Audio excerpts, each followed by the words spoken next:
Friday night, and we drove back that evening. I was debating on taking off Monday originally because I didn't know when we were going to be coming back. But I'm glad we did because we got in so late that even if I got dropped off at work, I would have been late. We got home at like 6:30 in the morning. Yeah. I was exhausted.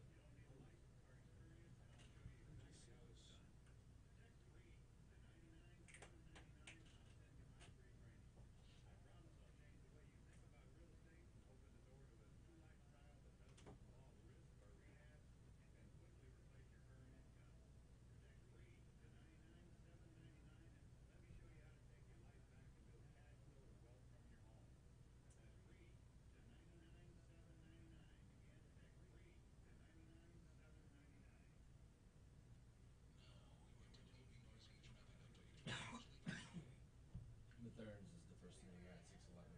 Excellent.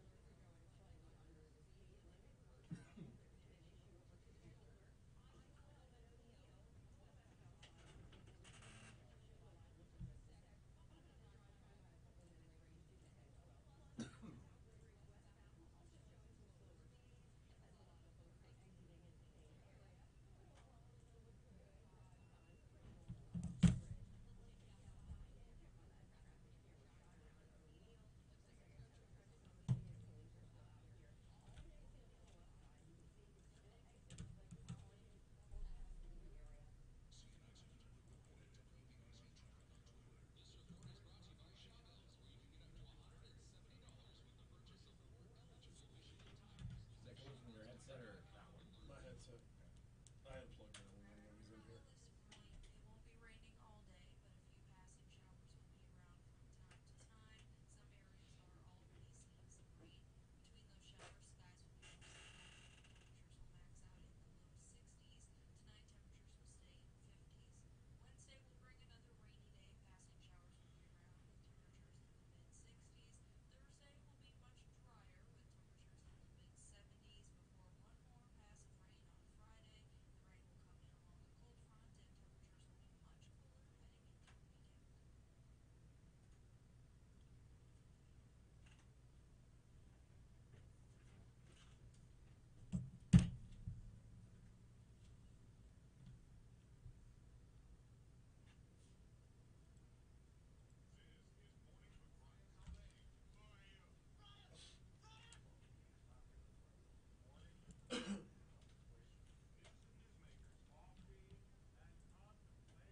along a cold front and temperatures will be much cooler heading into the weekend.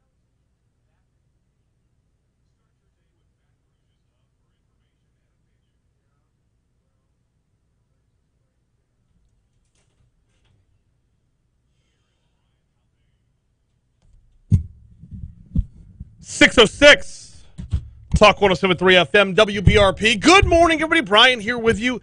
Jake producing. Everyone is back where they belong for Tuesday's show coming at you. And, well, we've got quite the show coming your way. The guest list is as follows. 6:52, Lieutenant Governor Billy Nungesser is going to be on the hotline. Why? Today he pardons a crawfish.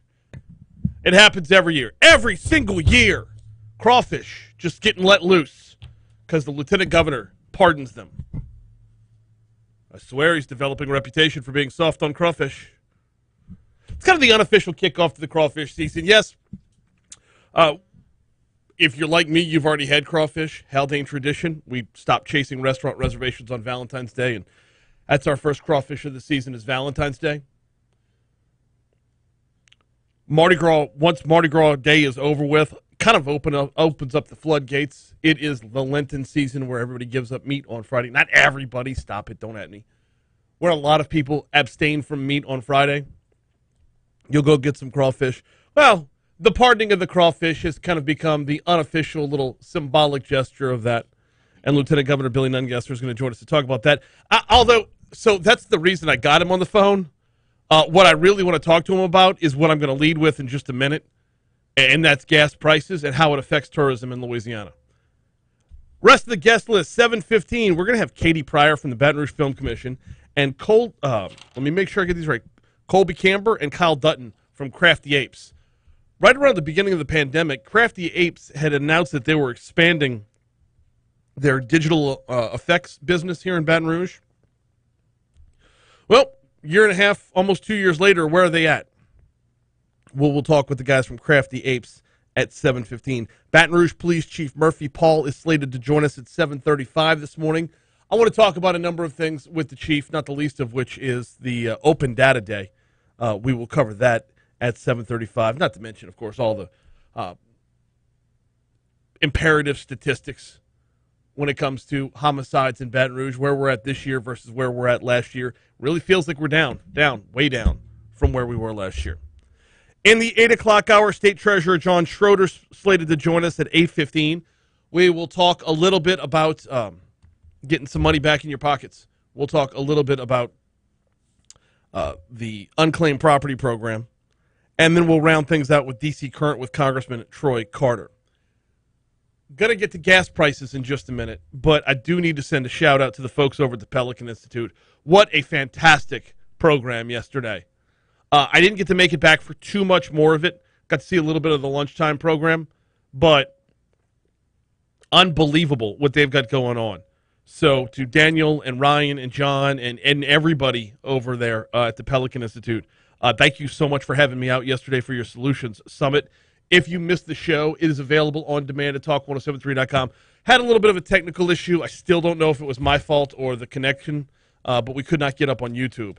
So it was, all in all, a really good show. Really good show. And it's going to lead to a lot of really good legislation, hopefully, in the upcoming session, which is, right at a week away? All right, leading us off this morning. Looking at the time. Leading us off this morning, congratulations, America. We've done it. Congratulations. Welcome to the party. Yesterday, Monday, we set the record. Gas prices hit their highest average ever recorded in the United States, eclipsing the previous record set just before the 2008 election. GasBuddy.com reported Monday the average cost rose to $4.10, just over 10 cents a gallon, 4.103 per gallon. Now it's just above the record of 4.10, or right at $4.10 a gallon, that was set about 14 years ago. This past weekend, the national average surpassed $4 for the first time since 2008, and it eclipsed the record. And here's the thing, there's no end in sight. Gas prices peaking, leveling. It's not in the cards right now. Gas prices right now, to track them and looking at them on GasBuddy.com, I'm sorry, I know it's all pandemic all the time, but it's like tracking a new variant. Trying to project where it's going to reach its pinnacle, where it's going to reach its peak, not seeing it right now. But we've hit a record. We'll dive into that a little bit more later on in the show. Right now, we got to take a break. Got a busy sports segment coming up in just a minute. Ooh! Bad news for the Falcons. Bruh. Losing a wide receiver for the entire season. How long's that suspension? Give me the over. Sports coming up next on Talk 107.3 FM. Before we take that break, though, let me remind you about the folks over at Mattress Market. A little midweek LSU baseball could be going on just up the street from that if you wanted to take care of your tailgating needs on the way. Grab a couple cold beers, maybe a couple snackies. Mattress has got you covered on Nicholson in the Nicholson Gateway Shopping Center. They're also downtown on 3rd Street. But if you're tailgating for baseball, you know where your headquarters is at, the Nicholson Gateway Shopping Center. It is right across the street from Tiger Stadium. And, oh, by the way, along with all your tailgating supplies, they're a full-service grocery store. Want to take advantage of something unbelievably convenient? Download the Mattress app today. You can take care of your grocery shopping without having to traipse up and down all the aisles. Now, don't get me wrong. Mattress, beautiful store, clean store, wonderful music being piped in. It's how you know you're getting older, when you like the music inside the grocery store. But if you want to get rid of that, you can download the app, do your shopping, pull into the park. They got like 4 designated parking spots. Hit them up. They bring your groceries right out to you. Boom, I just saved you an hour out of your week. Download the Matterns app today. So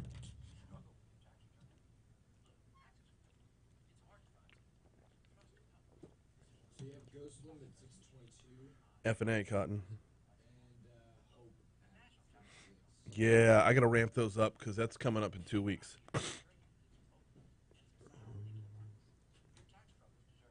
Oh.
Hmm.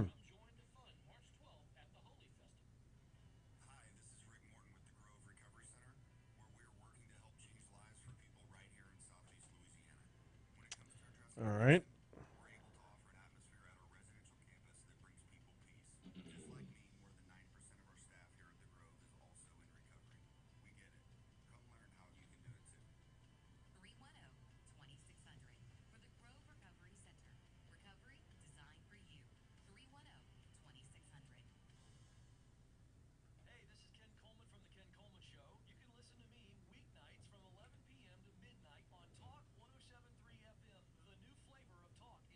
Damn it. Oh, we're back. All right.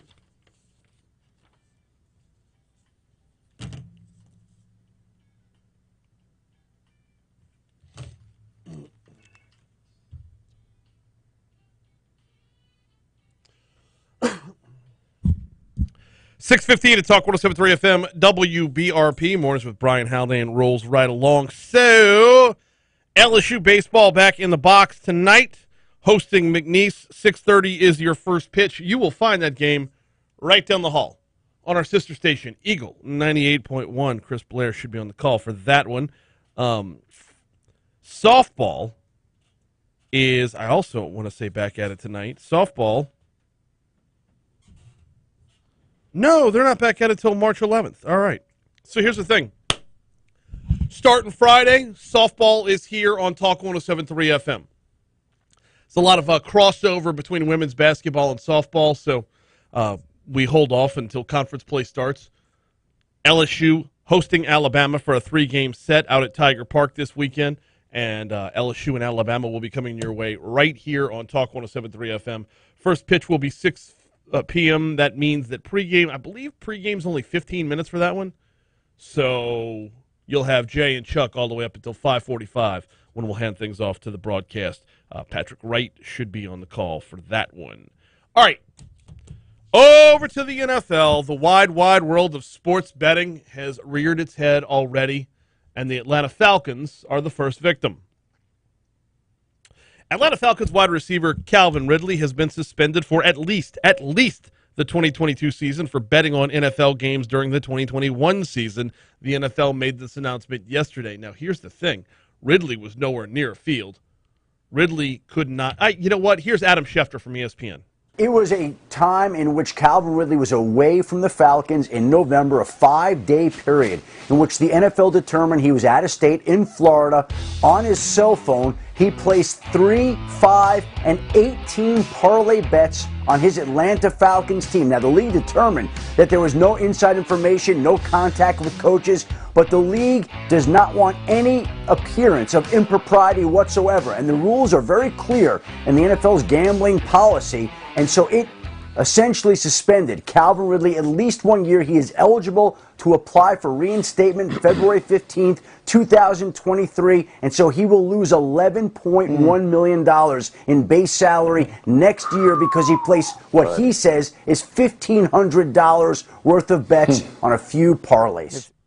First of all, stay away from parlays. $1,500. I know Calvin Ridley's a millionaire, right? But stay away from parlays. They're unbelievably upsetting. You inevitably will hit 2 out of 3, 3 out of 4. No matter how many are on your card, no matter how many you're putting down on, your parlays are coming up one short all the time.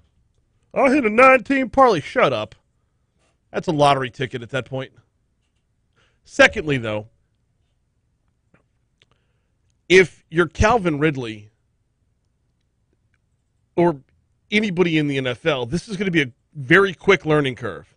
Because a $1,500 parlay to lose you $11 million. I didn't watch SportsCenter last night, but I'm guessing Scott Van Pelt and Stanford Steve, that's the bad beat. Their Monday bad beats, ooh, it doesn't get to be much worse of a bad beat. Bet $1,500 to lose $11 million. But the other part of this that I was a little bit curious about, though, is you want the athlete staying away from betting because you don't want things to influence the integrity of the game. We can all go back to Pete Rose betting on baseball back in the 80s, right? And I don't think that this is a comparison. Calvin Ridley was nowhere near the Mercedes-Benz Dome, or Stadium, whatever, last year. He took the entire year off for mental health, and I hope he's doing a little better. But he had no influence over the game. He is a bystander at that point. Calvin Ridley betting on Atlanta Falcons games last year would be about the same as Roddy White betting on Atlanta Falcons games last year. He could not influence the outcome. So, good lesson for all the NFL. Here's Fox Business.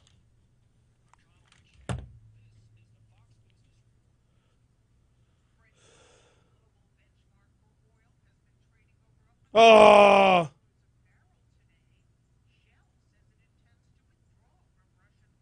Hey, morning, Christy. Thought I saw a text come across there. Boop-a-doop-a-doop, boop, boop.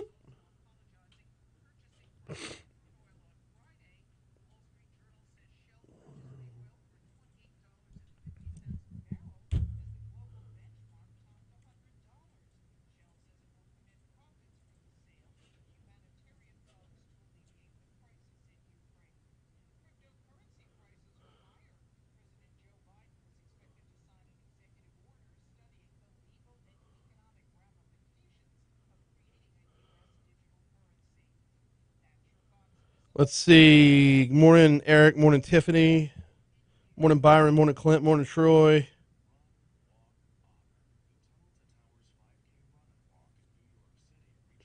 Byron says, you know you're getting older when you spend as much time in the over-the-counter meds aisle as you do the others.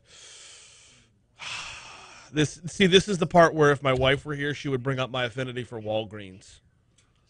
The fact that Walgreens doesn't do live endorsements with me is an absolute travesty. Are you keeping them afloat single-handedly? Bro. So here's the thing, though. They're keeping me afloat, too. Because they have a great rewards program where if you spend X number of dollars, you get this little coupon for the next time around that says you can earn Walgreens cash. Like, I'm going to go to Walgreens this week, and I'm going to spend over $40, and I'm going to get 10 Walgreens bucks. So that the next time I go into Walgreens, I just get $10 off my total. Boom. It's a very direct rewards program. It's very, very applicable. Yeah. No stamps you got to punch or right. They give you $10. Email, you QR get $10. Codes you got to give. Right. I'm not getting like the Dungeness Crab buffet for spending $1,000 on the slot machine. Mm-hmm. It's very one-to-one. It's not the Chuck E. Cheese. You get a ring pop for spending $100 at the right. At the It's register. screw you, stupid credit card. I want my tokens back. Oh, just scared the shut up. You gotta put the coins in. You can't put coins in it.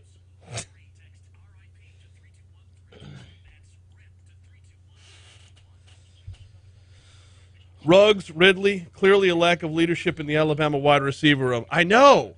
Like, they go from being under the thumb of Nick Saban to be the cast of Fast and Furious. Family. Wow. I just thought of that one. The Fast and the Furious.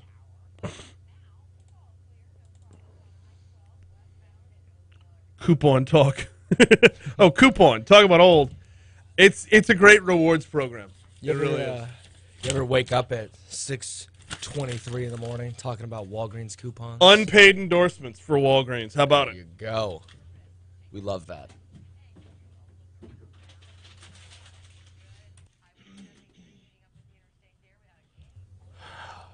Got my morning started with City in Florida by Deadmau5, so Nice. I'm all kinds of hype. I've been going through like early to mid 2000s pop punk lately. Kind of like Sum 41, that kind of stuff. Deadmau5's whole 4x4 equals 12 is, I mean, you can't go wrong with Deadmau 5. yeah, Deadmau5. That's like $, huh? Yeah.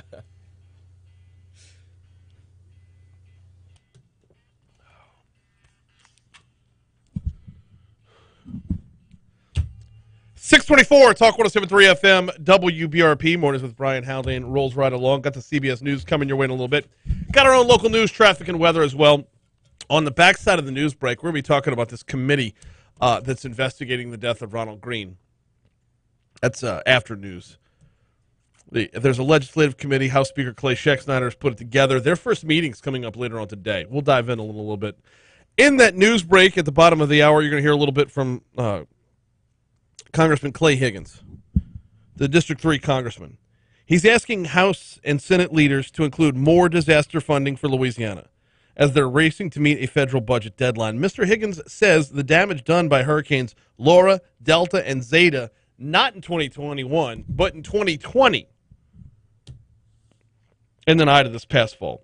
He says the damages are massive, so we're asking for more money because we knew going in that the amount of money that the governor requested was probably going to fall short. Higgins says Louisiana has received about $600 million in federal aid, and red tape at both the federal and state levels is slowing the speed with which it gets to those who need to rebuild their lives and businesses. In a letter sent Monday, he asks House and Senate leaders to find a way to get another $400 million for Louisiana's recovery into a new omnibus funding bill. It's my duty to try and influence the narrative and language and content of that funding bill to include the disaster relief that my citizens serve and the state that I serve.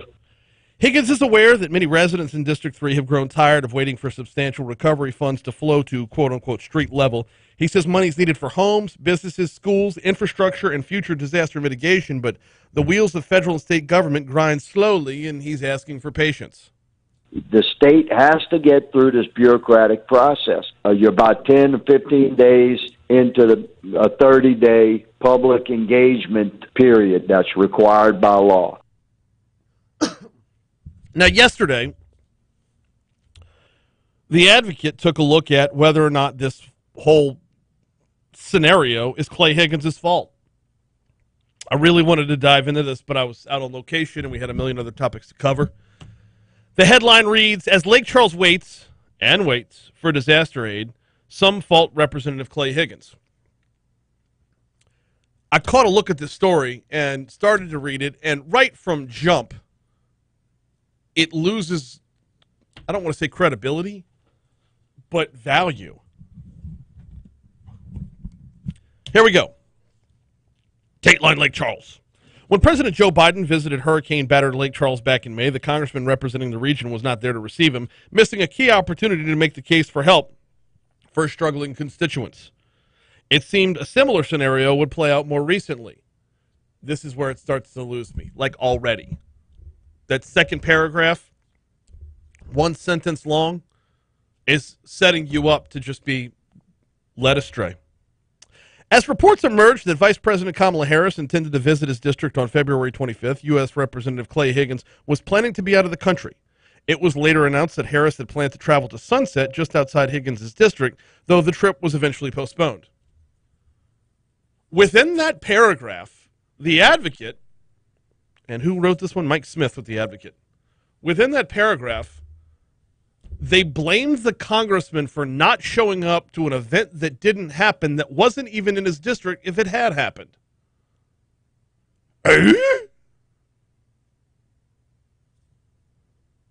It was later announced that Harris had planned to travel to Sunset just outside of Higgins' district, though the trip was eventually postponed.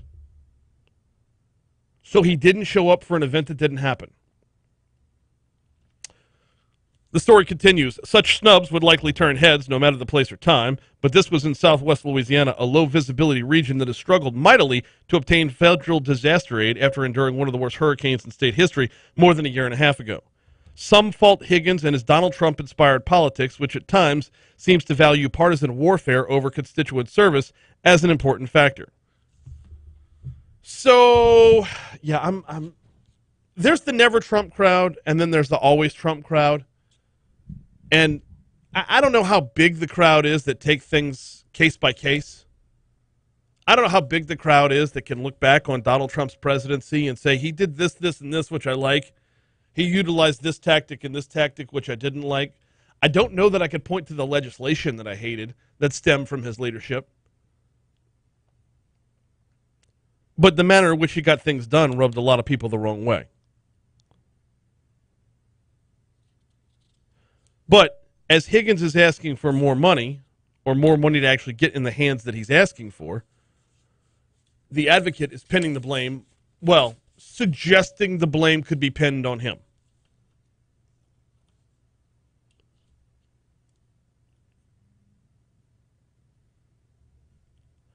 Back in February, when the president was in town, Higgins had posted a video to social media showing him in an unspecified Persian Gulf country where he was trying to get Americans and American families back home who were abandoned in the shameful retreat from Afghanistan. I get it. If you want to fight politics with politics, sure. But as far as Higgins's need to be there when the president was there, or there when on a trip that never happened, pinning a year and a half worth of delays and red tape and bureaucracy and a slow moving cog in the wheel of whatever, pinning that all back on missing a trip, missing a visit, missing FaceTime on February 23rd. I don't know how you take one and you have all the pins in the corkboard with all the strings of yarn connecting them to make that ground zero for Lake Charles's struggles. That is a gymnastics feat, to say the least.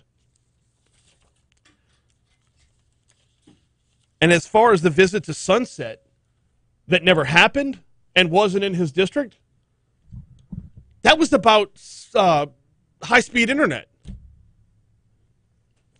The vice president wasn't coming here for disaster aid. She was coming for a completely different topic. Oh, we got to get. Here's news. Damn it.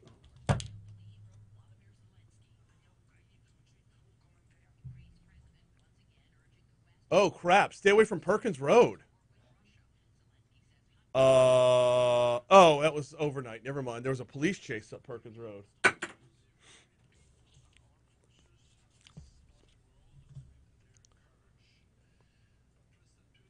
Debbie says, welcome back, Brian. Did you miss the banter during breaks yesterday, or did you enjoy your quiet time? Yes. I actually did. I missed the banter during breaks. I like being able to chat with y'all during the breaks a lot. At the same time, though, I actually needed those breaks yesterday because I was setting up a lot of what's going to be going on the show over the course of the next 2 months. Once that building on the other side of town gets buzzing, on the other side of downtown gets buzzing, it's going to be all systems go. Like it's not right now, right? But I got a lot planned for this legislative session. In studio, out of studio, during the 6 to 9 show, outside of the show. We're going to have some fun. That's the long and the short of it is we're going to have some fun. This, if you were listening on air yesterday, I had Representative Mark Wright on at 8:15. And in the last 3.5 minutes of that segment, we talked about the possibility or his proposing of a limited constitutional convention. If you've listened to this show at all over the last 2.5, almost 3 years now, I'm coming up on the 3rd anniversary of the reiteration of this shit. Well, It wasn't Mornings with Brian Haldane before. But anyway.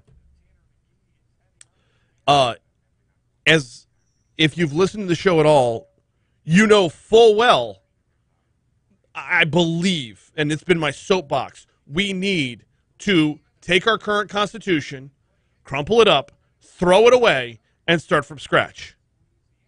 Our previous Constitution, which has been amended, 18 billion times. I might be undershooting that. It might have been amended more than 18 billion times. Written in 1973. It's coming up on 50 years old. I mean, it's got more amendments and addendums and post-it notes and whiteout and highlighter on crap that has nothing to do with the state as a whole. It's time to just scrap it, start over, rewrite it. And we're looking at a spot right now. Right now, we're looking at a window where you have a governor who... Oh, I hate saying this. You have a governor who, with 2 years to go in his second term and no plans to run for anything else, has zero to gain by being a stick in the mud about rewriting a state constitution. You have an early lame duck. Now, along with that, you have a state legislature who works together like never before. Now, I got to tell you, that idea took a big hit when they held their first veto session last year. It was historic. It was the first veto session. Everyone was hyped. I was like, oh, my goodness, this is the turning point. In state politics, this is the turning point where the governor is no longer the cock of the walk, baby. The governor is in check by the legislature, and then they held the damn session and they got nothing done. So the idea that the state legislature was flexing, it didn't work out. But nonetheless, they held the session. Baby steps, right? Like they went to move up on their max on squat, and they needed their spotter to bail them out. Well, you know what you do? You go back, you get more reps at a lower weight, and then you try to max out again. And that's what we could see with another veto session if it's needed, but a constitutional convention. Here's the thing, though. Those in the legislature are not going to rewrite the Constitution. They're going to nominate a committee to do so. And that's where the power comes in. Anyway, should we find ourselves on a path towards a new Constitution in Louisiana? It's going to be off the charts. I'm going to be all over it.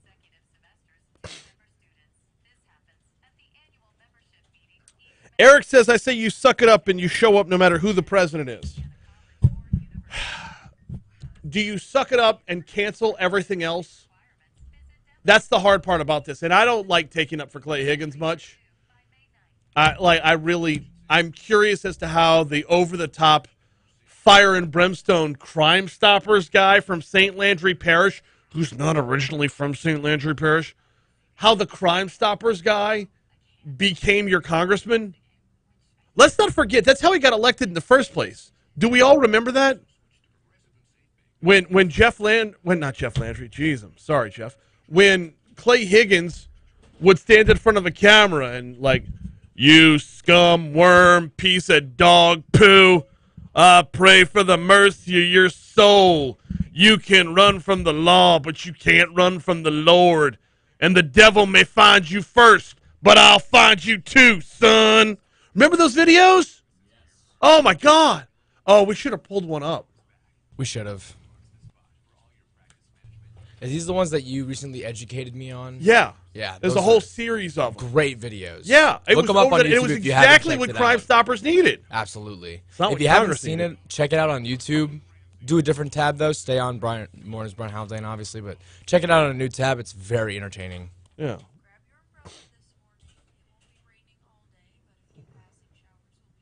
Okay. So that's the award-winning reporting. Right? From The Advocate? F that. I'm sorry. I can't get on board with the whole topic because you blame the congressman for not showing up to a meeting that didn't happen and was outside of his district anyway. There's 5 pages to that article. I got midway through page 2 within the segment. There was so much more to dissect, so much more garbage and poo.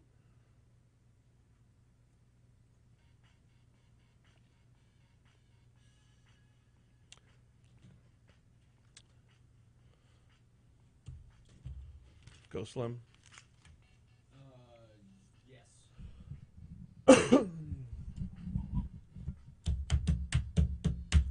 638, Talk 107.3 FM, WBRP. Mornings with Brian Haldane rolls right along. We're going to have Lieutenant Governor Billy Nungesser on our next segment under the guise of parting a crawfish. And we'll talk about that. But there's no doubt we're not going to talk with the Lieutenant Governor about we've got our last cold snap before it gets hot outside. And that means summer travel is on the way. And we've just set a record for gas prices. And since the beginning of the pandemic, the lieutenant governor has been strategically targeting a driver's market to come to Louisiana. I mean, staycation-wise, it's going to cost you and me more to go visit Poverty Point or the Salt Domes or a visit to New Orleans. Even staycation-wise, the price at the pump is going to sting. It's going to sting. How's this going to affect tourism? How's this going to affect his plan of attack? I mean, everything he said at the beginning of the pandemic about hit up a staycation, everything he said about it's cheaper to drive than to fly, like it all made sense, and it's still making sense, but it hurts a little more. We'll talk with the Lieutenant Governor next. Before we close the book on the Clay Higgins topic, a couple of comments from the YouTube chat.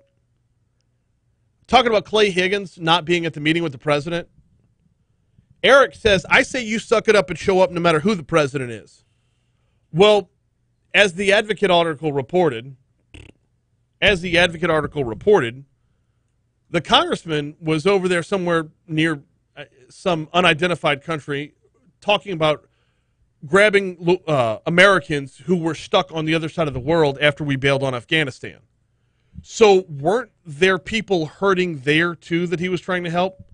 Now, I don't think for a second that Clay Higgins went in and scooped people up and brought them back home again. And they could have been from anywhere in America, not necessarily his district, which he's supposed to be representing his district. I agree that him being over there was political grandstanding. But to call him out for missing a meeting that never happened is also political grandstanding. Byron says, I've been saying Yosemite Higgins' bloated ego has hurt Southwest Louisiana ever since Hurricane Laura hit. That said, the trip thing is a dumb spin to put on him. Yeah, you are tilting at windmills at that point. When you turn the story on its ear to make Don Quixote the hero, you really, what are you doing here? One more comment where Eric says, when it's a disaster and your people are hurting, show up. Afghanistan was a disaster too. And I honestly don't remember the timeline as to when the president came here, what the turnaround time was on the trip, all that other good stuff. So I'm not going to fault the congressman for being on a trip or missing a visit by the president when he was already slated to be somewhere else. I don't know the timeline and the booking and all that other good stuff. Hey, we're going to talk about this legislative committee here in just a little bit, but I do need to remind you about the folks over at Go Slim Nutrition. The countdown to summer is on, y'all. The countdown to summer is on. When's the first day of summer? Like middle of June? All right, I'm looking at my calendar here. And from today all the way through the first of, let's just say Memorial Day weekend. How would you like to lose 25 pounds before summer? Does that sound realistic? It's a very achievable goal with the folks at Go Slim Nutrition. They've got jumpstart plans available right now. They've got 6-week trial memberships available right now. In fact, I'm looking at this calendar. 1, 2, 3, 4, 5, 6. If you took a trip to Go Slim today, corner of Bluebonnet and Perkins, right next door to Rouse's. 763-9600 is the phone number. GEAUXSlimBR.com is the website. If you visited Go Slim today and got yourself a 6-week trial membership, that'll put you through the week after Easter, right? Give it a shot. See what you can get done between now and Easter Sunday as far as losing some weight, as far as making better lifestyle choices, as far as improving your energy, improving your heart health. I got to tell you, it's done wonders for me. I lost 60 pounds last year. And the thing is, I haven't put a pound back on yet, and I'm not gonna, because it's an overall program. It's not just some fad diet. It's not just some crash diet. Vicky and her team work with you. It's a protein-based diet, to be sure, but the teamwork and the accountability make the difference. GEAUX, slimbr.com, 763-9600, or just swing on by. I'll be there Friday for my weigh-in. Come on, Friday, 10 o'clock. I'll see you there over at Go Slim Nutrition. You heard the story in news at the bottom of the hour right there. Members of a bipartisan special legislative committee to oversee the events surrounding the 2019 death of Ronald Greene while in police custody will meet this afternoon. Now, I'm not expecting a whole lot from today's meeting. We had Speaker Clay Schexnayder on, was it last week or the week before? Talking about what we can expect. Just laying out timelines. Basically, they're going to name the committee today, assign some roles, map out some more times. Speaker Pro Tem Tanner McGee says they want to find answers to the many questions that remain unanswered. For example, why state troopers who were involved had their phones wiped. Determine if that's actually accurate, whereas the protocol will show us where it says that's how you handle this incident. And then we're going to try and get the records, if they do exist, and then we're going to start subpoenaing things and try and get to the bottom of it. Now, if you're looking for headlines from today, like I said, they're going to name the committee today, assign some roles, map out dates for future meetings. Don't look for a whole lot of groundbreaking information to come out of today's meeting. They'll probably, as you heard in news, they're going to put together the plan to call who they're going to call to testify before the committee. I expect to be inviting Colonel Reeves to testify, probably Mike Noel as well, and some other troopers who are involved, and starting there and seeing where that goes. Colonel Kevin Reeves, of course, was the head of the state police from 2017 until his retirement in 2020. Reeves was named to replace Superintendent Mike Edmondson after he stepped down amid an investigation. Representative McGee says he hopes the committee finds those involved acted accordingly and follow procedure, but that said, it doesn't appear that way, and I think that some further consideration is given, but I'm definitely not going in with any kind of preconceived notions. I want to give everybody an opportunity just to tell their version and their side of the story. It's definitely been troubling. So the committee's likely going to meet weekly, and it's, as of right now, looks like it's going to be kind of open-ended. They're going to meet weekly until they have everything they need, until they get all the questions answered that they want answered.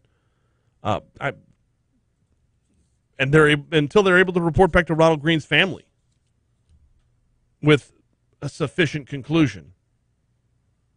That being said, I don't know that there would be a whole lot more that can be done what prosecutorially can be done from a legislative committee after the fact. What's going to happen in the courts is going to happen in the courts. What's going to happen in the legal system is going to happen in the legal system. Also, this is going to have to be done concurrently with a legislative session going on, because that starts 6 days from now, which I guess is good. It means they'll all be in town, right? All right, we got to take a quick break. Oh, hey, Staycation's still going on. I need to remind you about our Staycation Giveaway. You can win a stay at the Watermark or the Renaissance Hotel. Visit our Staycation tab at talk1073.com. Get yourself registered. We give away one winner for each every single month. One on this show, one on the J.D. Cody Show. The Staycation presented by the Renaissance and Watermark Hotels. Quick break. We'll check traffic. We will check your money now. When we come back, Lieutenant Governor Billy Nungesser joins us next. We're pardoning the crawfish, y'all.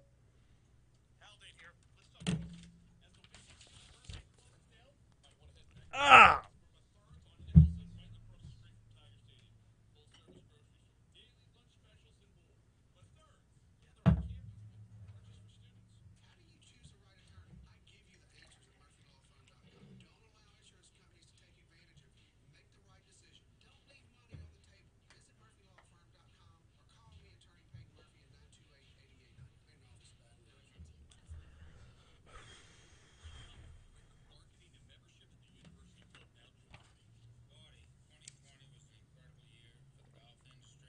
We got to get the spot out of there. It's 2 years old. 2020 was an incredible year. Yep.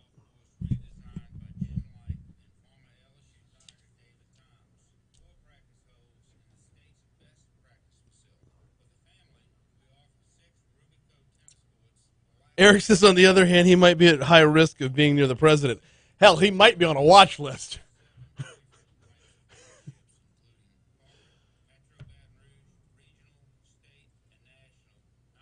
How dare the congressman not show up to a meeting that didn't happen and wasn't even in his district? Jesus. They get 5 pages out of that freaking article.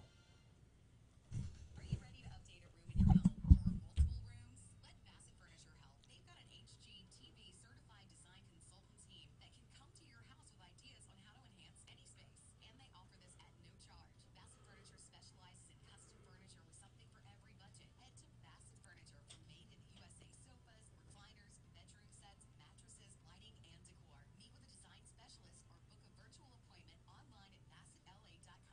11655 Rieger Road in Baton Rouge off I-10 near Seagan. Brandon Hawley here. Premium Windows. Professionally measured, professionally installed.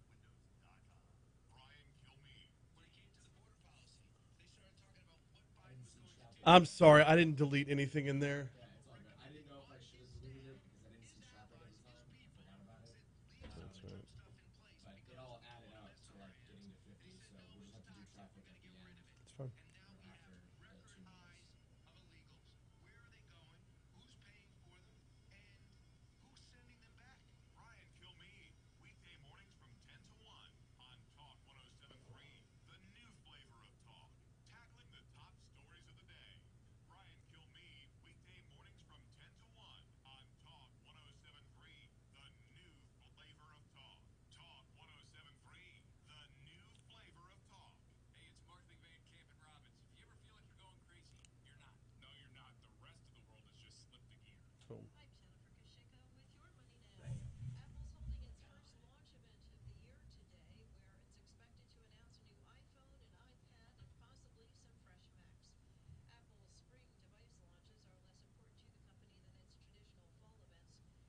than its traditional fall events, which reveal new iPhone models ahead of the holiday shopping season. The fall iPhones are pricier and more profitable for Apple. Today's event follows a similar spring launch last year, where the company announced a new iPad Pro, a redesigned iMac desktop computer, and AirTags. Experts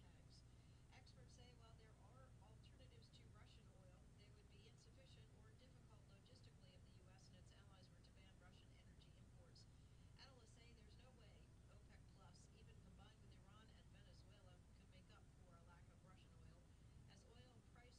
On Wall Street, futures pointing to a higher open this morning. That's Your Money Now. Joe Buck and John Smalls welcoming you back to the city center. Well, John, the stage is set for the final transaction. That's right, Joe. Heather Mullen has arrived, and you just hope all that training pays off. Heather lays down her purchase, but Randy rings it up as slowly as he can. He is a wily veteran. It gives Heather's eyes the chance to wander. Uh-oh. Yep, she's looking at the cigarettes.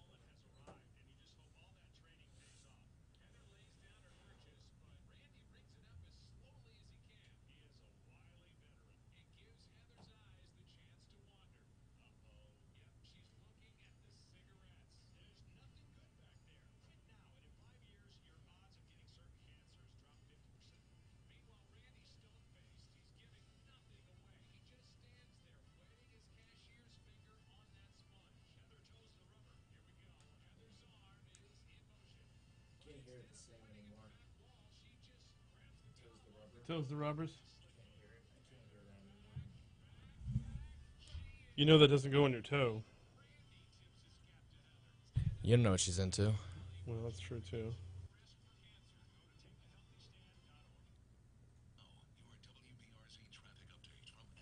This is Brian. Hey, man, what's happening? Doing all right. Can I have my producer call you at this number from the hotline? This is you were given my cell phone.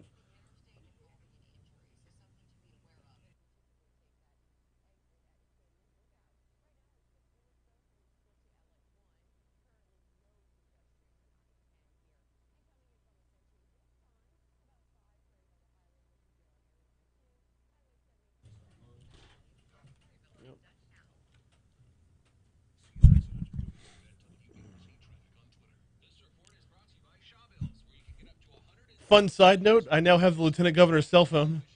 All right.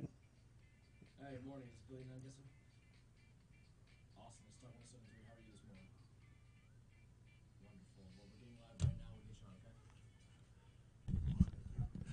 6:53 Talk 107.3 FM WBRP. So a little bit later on today, 10 o'clock this morning, in fact, Lieutenant Governor Billy Nungesser and the Louisiana Seafood Promotion and Marketing Board will host the 6th annual Pardoning of the Crawfish on the Green over at Perkins Row in Baton Rouge. This is they do this the Tuesday after Mardi Gras, which is kind of the unofficial start of crawfish season. Joining us now to talk about this is Lieutenant Governor Billy Nungesser. Lieutenant Governor Nungesser, good morning. How are you, sir? I'm glad to have you on here. I got to ask the first question, though. In order to be pardoned, did the crawfish commit a crime? And what about the victim's family, sir?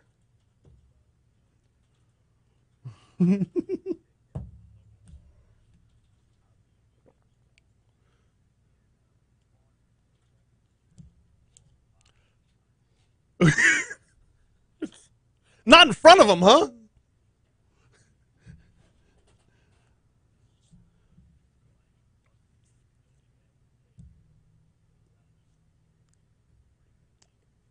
This whole thing is really just to kick off crawfish season, basically.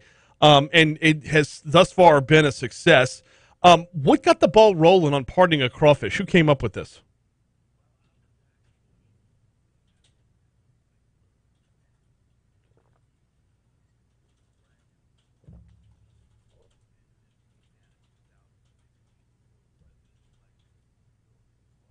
Mm-hmm.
Very important differential as well. And yes, the White House pardoning of the turkey is it is a national tradition, national treasure, and probably two of the best episodes of The West Wing as well. Lieutenant Governor Billy Nungesser is our guest. Lieutenant Governor, so the lucky crawfish gets to live out his life in a state park.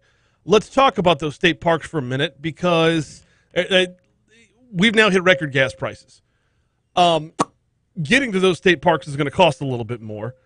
You have a laser focus on tourism in the state.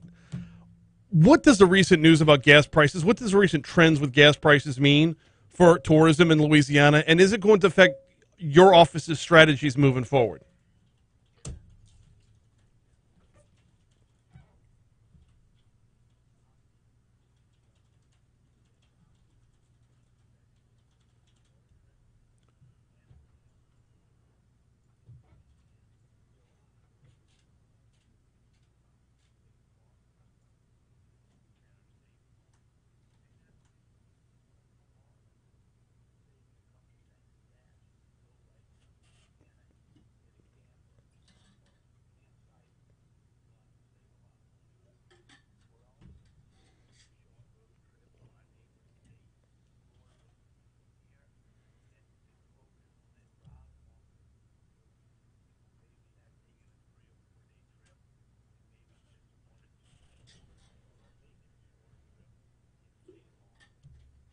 Look at those trends, we're going to focus in on those areas where we can draw people here, maybe spend a little more time and a little less money on gas and a little more money on those good Louisiana crawfish.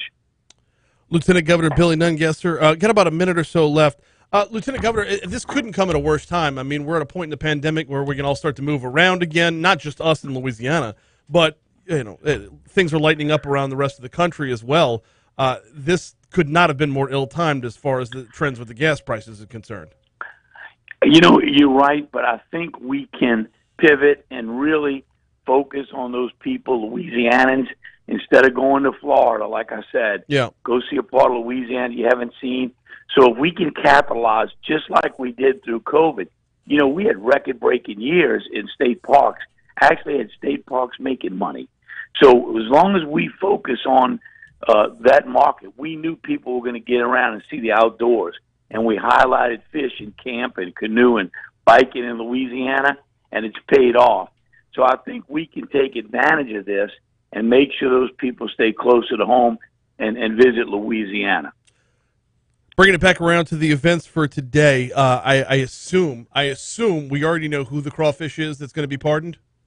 You know, we're going to name this one after Paul Arrigo. Oh. Paul has been with Visit Baton Rouge president for many, many years. And, you know, too often we don't give enough credit to the local convention and visitor teams and what they do for tourism. And the team here in Baton Rouge has done an incredible job, led by Paul for many, many years. He will be missed as he goes into retirement and hopefully does a little crawfishing. But we couldn't honor a better person and a champion for tourism here in Louisiana. So it's going to be a great honor to name this crawfish after Paul and send the crawfish into retirement just like Paul's going to go. That is a nice little tribute and a heck of a way to end it. Lieutenant Governor Billy Nungesser, have fun out there this morning. Thank you, my friend. Have a great day. You too. 10 o'clock this morning over at Perkins Row in the green on Perkins Row. Paul Arrigo is a mud bug. How about it? Here comes CBS News. Hello. I'm wonderful. How are you today? No, absolutely. So we've only got the 3 mics over here, so the Crafty Apes guys will share one. That's what Kelly said. So I do. Colby Kember, and Kyle Dutton. Okay. So, either way, I've got one more segment to knock out before. So.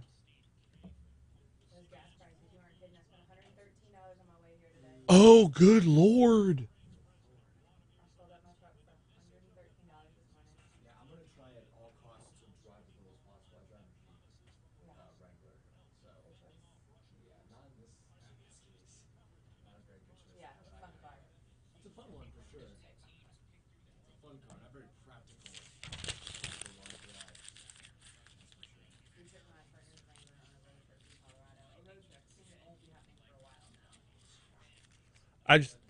The Lieutenant Governor pardons a crawfish every year, and I really wanted to get him on to talk about that.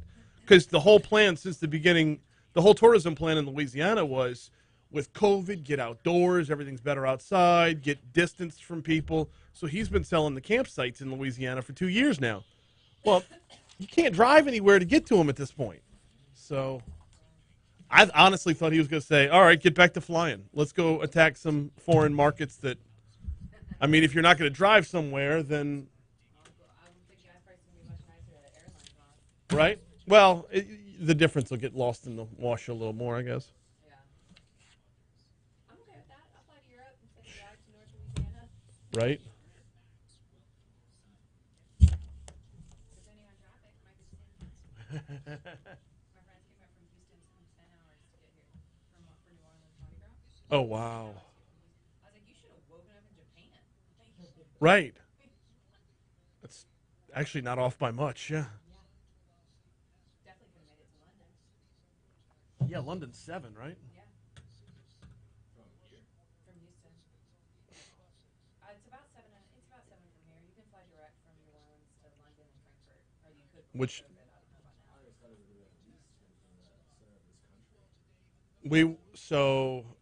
I haven't flown to London since honeymoon. We went to Dublin.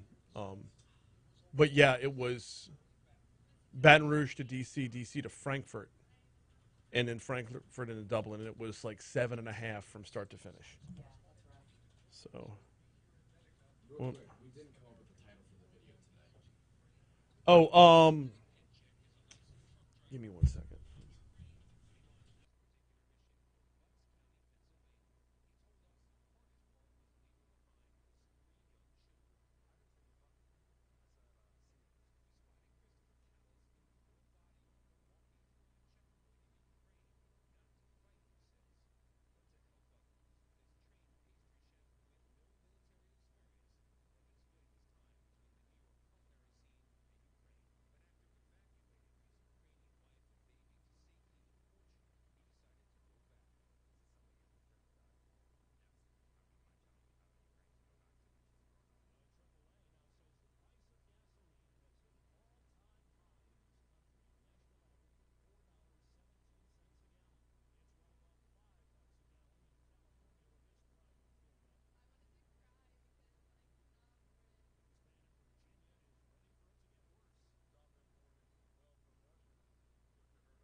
Since they're in studio, let's make that the title.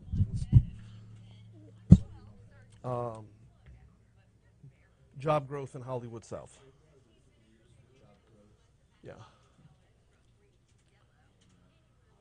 South, yes. All right. Where you at, YouTube? Do what? Oh, I like that. No, not till it catches on.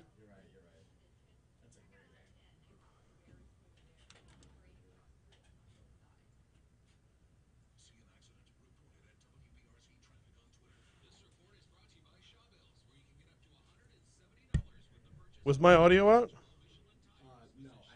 Oh, Lieutenant Governor wasn't in 4? There's never a time. I don't know how it gets out. Why does it get out of 4? I don't understand that. No, it's all. If you're on YouTube and you didn't get to hear everything that the Lieutenant Governor got to say and you want to find out more, it's already posted on demand on Talk 107.3's website. There you go. Or, well, you could have just tuned in on the radio. No, stay on YouTube. Stay on YouTube, 100%. Stay on YouTube. But, you just have it up on as a backup just in case. Hey, Galen says, regarding Clay Higgins, you get the representation you elect. This might be a good segue in the $4 per gallon gasoline. That covers so much ground. Hope. Okay.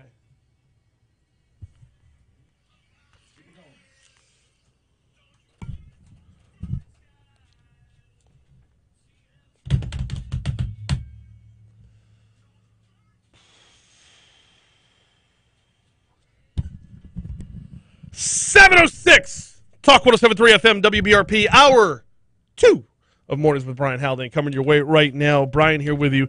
Jake producing. Everybody back where they belong. Jake was out for a couple days. I was on location yesterday. Back at home, back in the studio. Got a busy hour this hour. We're going to be talking about the movie business in our next segment. Katie Pryor from the Baton Rouge Film Commission is going to be on. And we're going to have Colby and Kyle from Crafty Apes on as well. There's growth in this industry in Baton Rouge, and we're going to dive in on our next segment. Also, we're slated to have Baton Rouge Police Chief Murphy Paul at 7:35 this morning. Never a shortage of topics to talk about with the chief. Honestly, we're going to cover one of the stories that's in our top stories and trending as well, so we'll hold off on teasing that for right now. Before we get you to top stories and trending, though, have to remind you about Rise LA. Coming up March 22nd, risela.biz is the website. I understand there's still a few spots available. If you wanted to get in on this, it's the Business and Industry Luncheon. Do you own a business? Do you run a business? Do you manage the hiring and firing of folks in a business? Do you manage payroll? Business leaders, if you're feeling the pinch of Louisiana's workforce crisis, Fred Keller, founder and chair of Cascade Engineering, changed how he managed his workforce. If you found retention rates to be a problem, Fred found them to be a problem too. And he changed his retention rates from 34% to 97%. He got employees off of welfare and raised profits. These things are not mutually exclusive. Want to learn how he did it? Well, that's where Rise LA comes in. The Rise LA Business and Industry Luncheon is coming up March 22nd. You can learn Fred's strategies, learn how to work them into your own strategies. risela.biz. Make a strategy that's right for your company. Rise LA, we all rise together. Time for top stories and trending. Let's get it.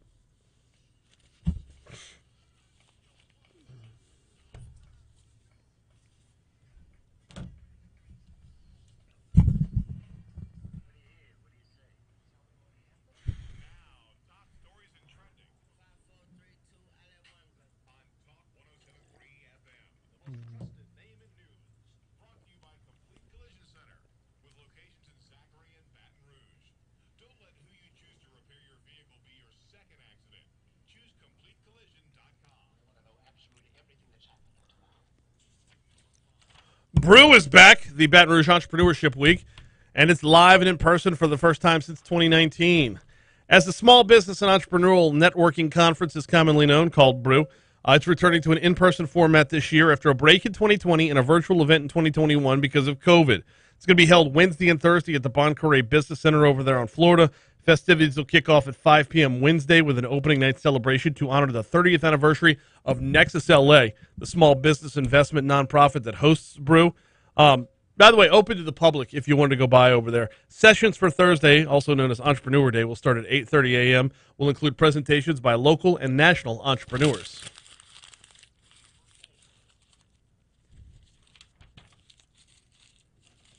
LSU President Dr. William Tate says no one at the university knew of any prior sexual misconduct allegations against running backs coach Frank Wilson. Former LSU Associate Athletic Director Sharon Lewis claims Wilson exposed himself to her several years ago. The allegations are part of a federal lawsuit against the school. Tate was a guest yesterday at the press club. He was asked about those accusations made against Wilson. He said, quote, "I'm not aware of any prior allegations against Coach Frank Wilson, and there's no evidence of any kind that I've seen that such allegations have been reported to LSU officials." According to a court filing made by Lewis's attorney just last week, Wilson exposed himself to Lewis back in 2015, and she reported the incident to LSU athletic administrators Miriam Seeger and Verge Osbury. Wilson was recently rehired by LSU, which is why it may have slipped her memory for 7 years.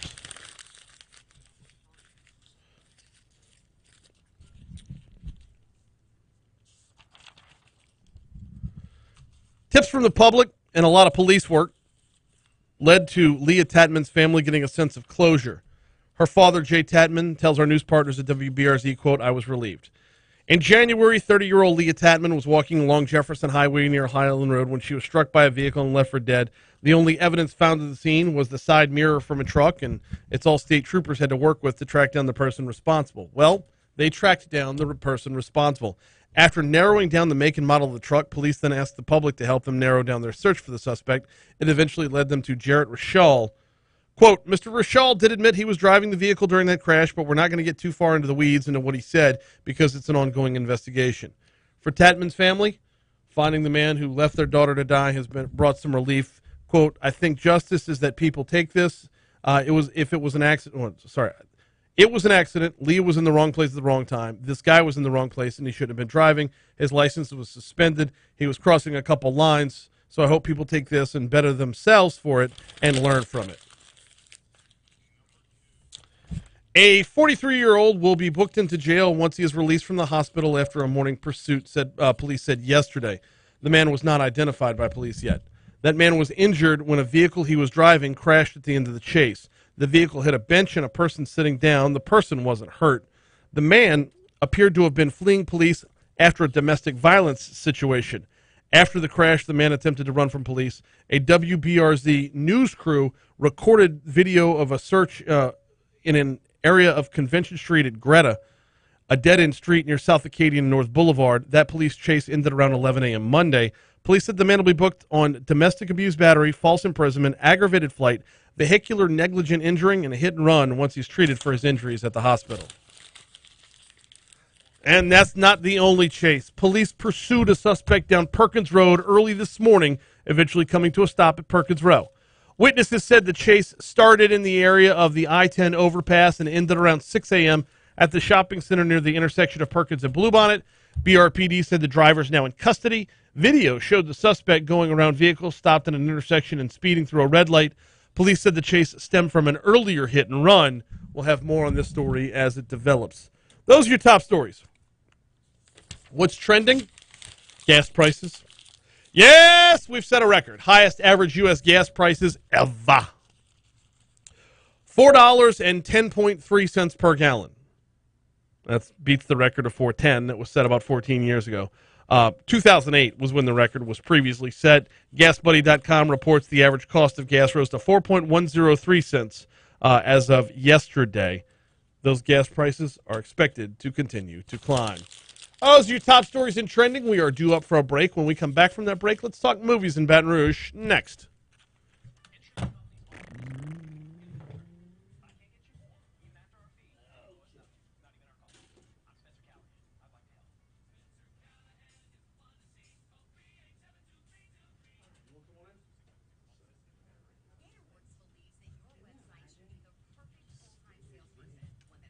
So I'm going to move over to 2.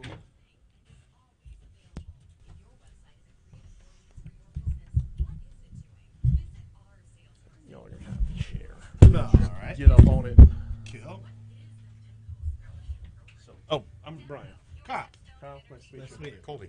Nice to meet you. Yeah, Kyle, Colby, Katie. You sound like a band. Katie. Whoa. I would know what not to name that band. Yeah.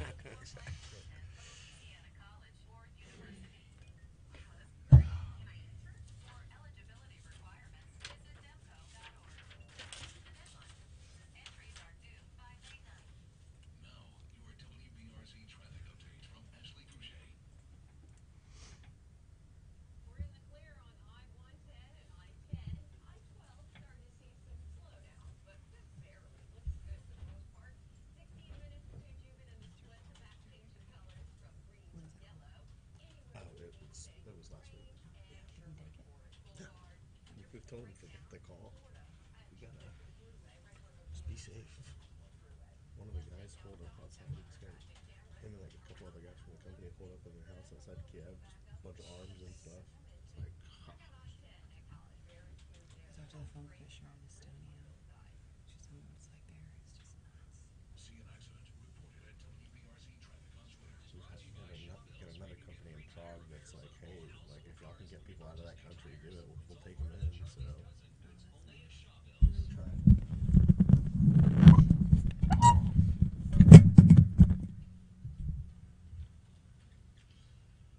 .716 Talk 107.3 FM WBRP. All right, let's talk movies in Baton Rouge, y'all. I actually love digging in on this topic. Katie Pryor from the from Film Baton Rouge is with us, as are Colby and Kyle from Crafty Apes. Welcome aboard, y'all. How's it going? Thanks, doing well. Come How on are up you? to the. You got to get a little bit closer on the mics there. Glad to have y'all on board. So, Crafty Apes moved into Baton Rouge at probably the worst time to move in with 2020, when basically the pandemic was rolling in. How are things going? These are going great. We're busy. Everybody's busy. Everybody in film's busy.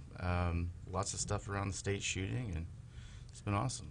Still remote. A couple people going back in, but it's been good. How much of your business can be done remotely? I mean, there's been a lot of advancements in software and whatnot, but I would have to imagine you got to be at the mothership every once in a while.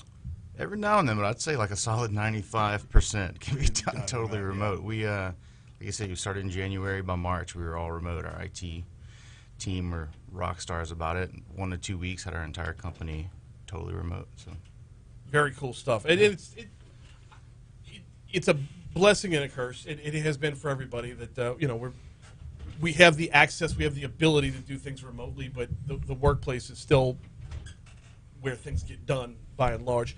Are y'all allowed to talk about what you're working on? Because there's no way we don't talk about a little bit of it, huh? to some degree, yeah, we can talk about it. We can talk about some stuff we worked on the past year for sure. And, all right, well, let's dive in what you've worked on in the last year. Cool. I think a couple of our big titles, we worked on Bruised. It was a Halle Berry project, her directorial debut. We did all the effects out of Baton Rouge, which was great.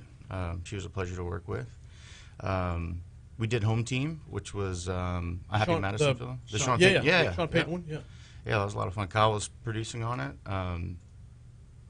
Yeah, that's right now. Hightown. We did Hightown, season 2. We have National Treasures, the big one people were talking about. That's the one I wanted to talk about, actually, yes. It's this feels like it's going to have a lot of work for a lot of folks within digital effects and throughout, which is why I want to bring Katie in on this conversation as well. Yeah. National Treasure is kind of a game changer around here. Yeah, absolutely. It's the golden goose because the best thing you could have is production in your city. The absolute best thing you can have is your city represented as your city because the tourism value. You know, the main character is looking for the mystery within Baton Rouge. So you're going to see the capital represented as the capital, the kid represented as the kid, et cetera, et cetera. So it's pretty exciting. It's even cooler when it is what it's supposed to be. I mean, we've seen downtown, we've seen 3rd Street turned into downtown Hong Kong before. Yep, so, absolutely. Like to have Baton Rouge be Baton Rouge is even better.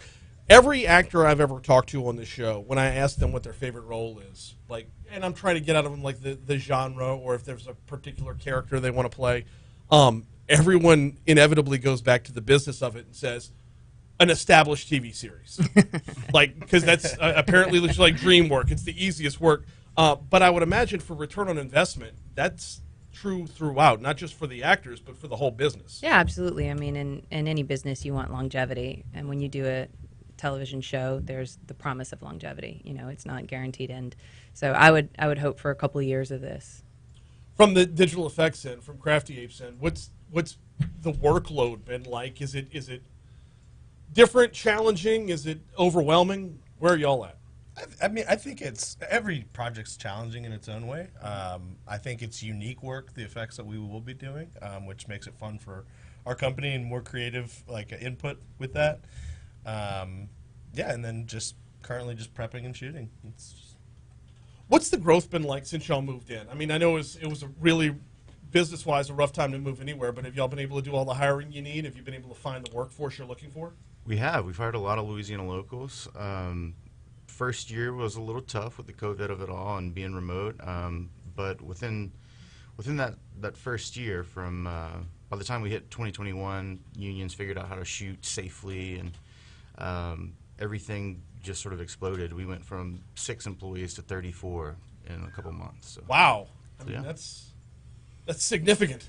Yeah, and I was going to ask too. So y'all had a lot of people you hired that moved here, correct? We did. We had a couple of transplants from around the country.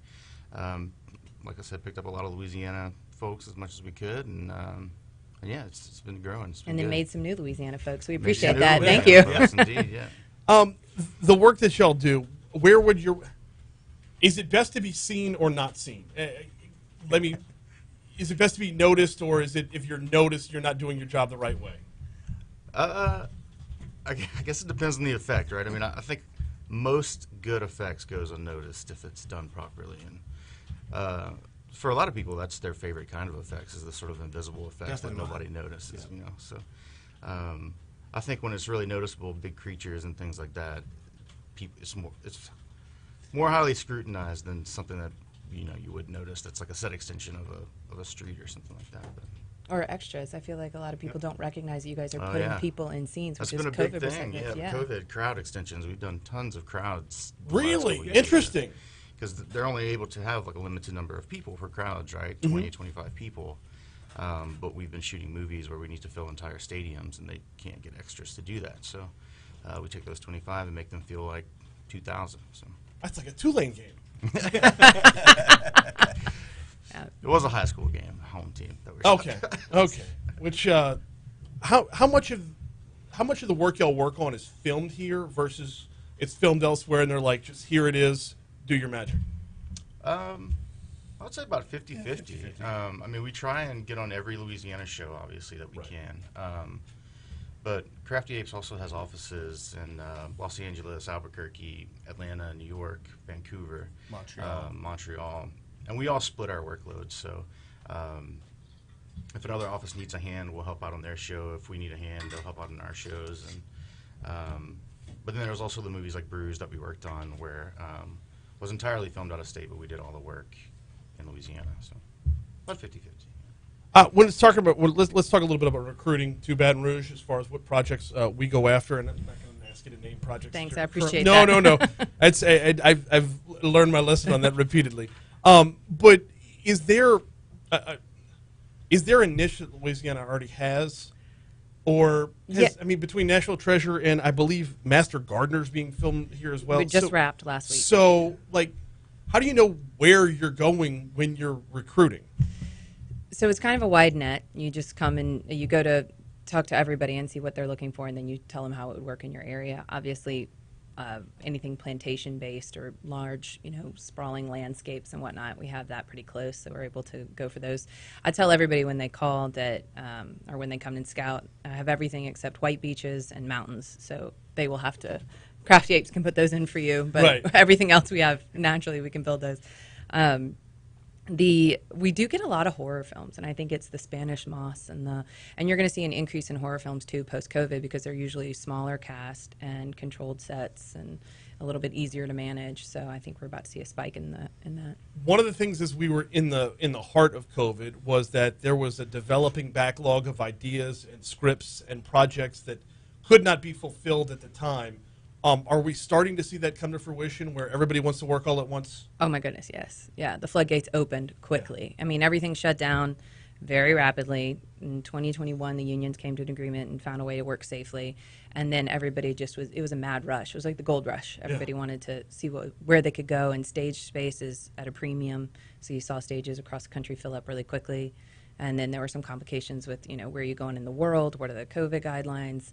We got Master Gardener because they were looking at Australia, but they were on What is lockdown. Master Gardener? Paul Schrader film, his third installment of what he's been doing, and I say installment. The movie buffs know what I mean. It's not the third episode or anything, but he shot with Joel Edgerton and Sigourney Weaver in St. Francisville for real quick. They came up, got it done in about 4 weeks, shot 1 week in New Orleans, and that hopefully will be hitting theaters next year. Very cool stuff. Let's back to the horror one more time, because I find it intriguing what we can be known for. I would imagine our past plays into it as well. Somewhat.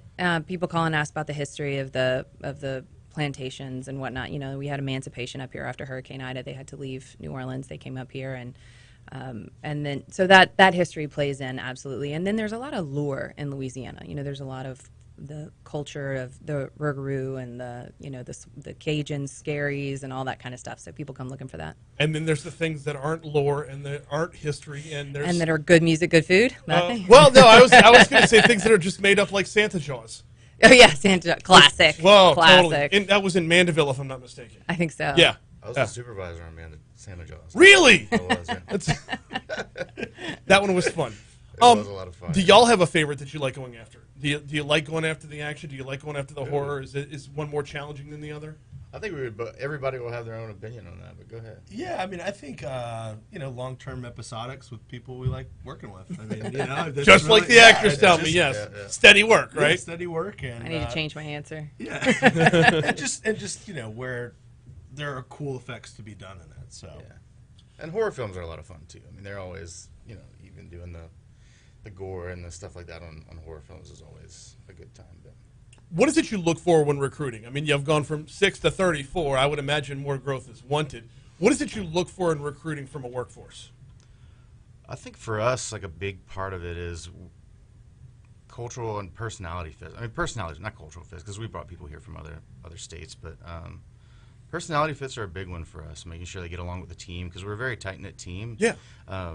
Even at 34, we're a small team, but other than that, good talent and people who work well with the team. So, yeah. I asked the question, and that was actually the answer I was hoping for, because if you don't have experience in that business, but you have applicable skills that could transfer over from something else, I think they're when getting everything started, and this movies in Baton Rouge and movies in Louisiana are still a baby, but as we're getting everything started and we're growing, knowing what you can actually pursue, what avenues there are to pursue, I find is it's been eye-opening, to say the least. Are there plans for more growth? Yeah. Yeah. Yeah. I mean, we're solid. Yes. Yes. Well, and I think we're working with like DMI is a school here that we have an artist that's teacher at. So we try to get some of our talent from there. What is it? AIE in Shreveport. Well, DMI is in Shreveport. AIE is in Lafayette actually. And then we've been doing some general outreach to a couple high schools. Kyle did some chatting with Walker High recently, and we're still sort of entertaining that and talking to them and just trying to figure out how we can help train people in visual effects, because this is an interesting industry. It's not, there's a lot of software and things like that to learn. So, right. So yeah, we're looking to expand. We're hoping to hit 50 by the end of this year. So. And a note on the workforce development, if I could slide in on that one really Absolutely. quickly. So LSU has a film program. BRCC is rolling out a new film program, and which they had one, but they're revamping, and then Southern also. And then we have Novak in town. So there's a lot of industry training opportunity for people who want to get into the industry. And this is a perfect time because you have, Louisiana's got a lot of benefits. One of them is a low cost of living, and now we have a lot of production. So you can get, well, except for gas. Sorry about that. It's better than other everywhere, places. though, yes. Yeah. Other than that one, but you can come here, get the skills, get the training, and immediately go to work. What's needed in the industry right now? What is Louisiana lacking in right now? Oh my goodness. I hate to say it's just everything, because we're experiencing such growth, and there's such a demand in content that every position needs more. Mm-hmm. So, yes, electric needs more, costume needs more. We need more people who do locations. We need more hair and makeup. We need more of everything because what the demand of content when those floodgates open, everybody got jobs. Everybody's fighting over crew. When people call my office, they are looking for infrastructure questions, tax questions, and stage and crew. And when I say crew, I say, everybody's working, which is great, but we just need more people working. Are we maxed out as far as our capacity? Not for what we want, but for our capacity. Okay. We are in an opportunity zone where people could jump on a project and get their feet wet and learn there because we have so much work. Oh, we're out of time. Sorry. No. I wanted to. You mentioned the tax credit or needing help with tax. I wanted to get into that because there's a sunset on that as of now. 2025. Right. And it can be discussed at a later date. We got time, but it's been important to the job to go from 6 to 34 because of projects that are and that's just Crafty Apes. Yeah. But because of projects that were landed here because of the tax credit, Yeah. it just we'll get into that. There's a special tax credit for VFX done in the state. Just throwing that out there. Okay. Thank you. You're welcome. In the meanwhile, Colby Kimber, Kyle Dutton, and Katie Pryor, thank you all so much for hopping on board, talking movies for a little bit with us. Thank you. Thank you so Appreciate much. it. We got to take a quick break. When we come back, Baton Rouge Police Chief Murphy Paul is scheduled to join us next on Talk 107.3.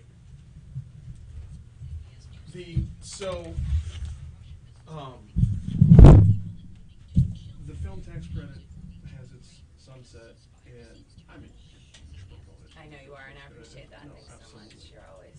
And I'm trying to figure out what I can do to help other than the show. I was gonna say keep this front of mind. Talk to everybody. Get Chris, Patrick, Morning, Chief. How are you? We had lunch with Aaron last week. Or the week before. We just did our break. I know everybody, all of us. Yeah. For 6 minutes. But You can stand in line if you'd like. we're thinking about putting together, because the audience that needs to hear about it is very small, and they all meet in that building on the other side of downtown. I've heard of them. Yeah. And I have some close friends who are like, they want to get rid of it. And I'm like, no, idiot. But we're looking at putting together, I was meeting with our podcast guy, and we're looking at putting together a podcast that would kind of be a rotator of all the different entities in the film business. I wouldn't say host it, but more along the lines of moderate it. And your targeted audience is Scott McKnight or whoever the dude from Mandeville, I don't remember his name now. But you're looking at targeting like 30 people and swaying 20 of those 30 people and showing the value. And like to go from 6 to 34 employees to increase almost sixfold. Like that's a ridiculous number. And also what that provides for, I'm an adjunct at LSU, and kids knowing that they can do that, knowing they can, my class asked me about hugging and crafty apes. I'm like, I taught at LSU as an adjunct for a few years too. Did visual effects, and they just did the big XR stages. Is awesome. yeah. Oh, have you seen I it? keep in touch with Derek and Mark. No, we're trying to get in there to see it. That's what you should get them on too.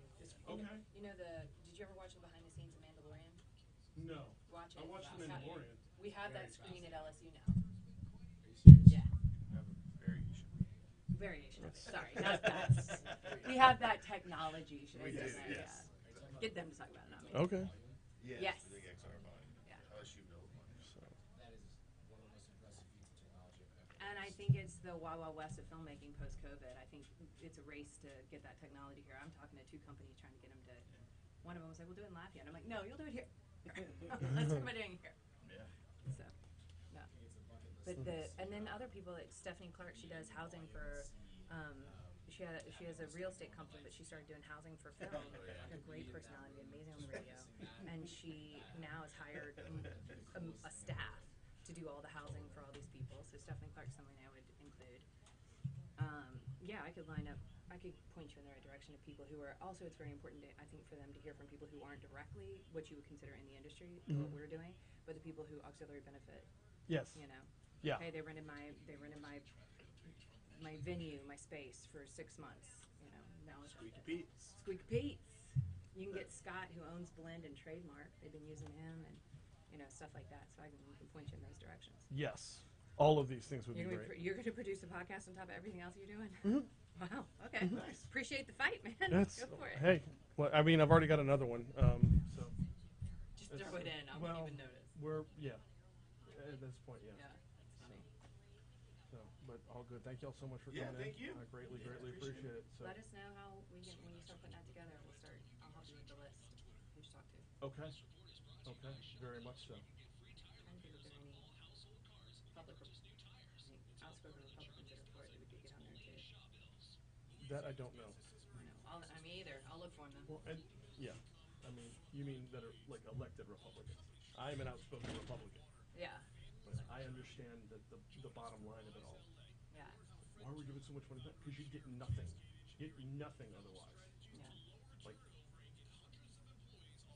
I mean, if you look at if you want to stay competitive, I mean, we could talk when you do that podcast. We could talk about getting the MPA, Motion Picture Association, tax people on too, and just talk. They're not allowed to be pro or con either way, but they can tell you what makes us competitive and what doesn't. okay. Wow. Yeah. Just thinking, sorry. No, all good. All good.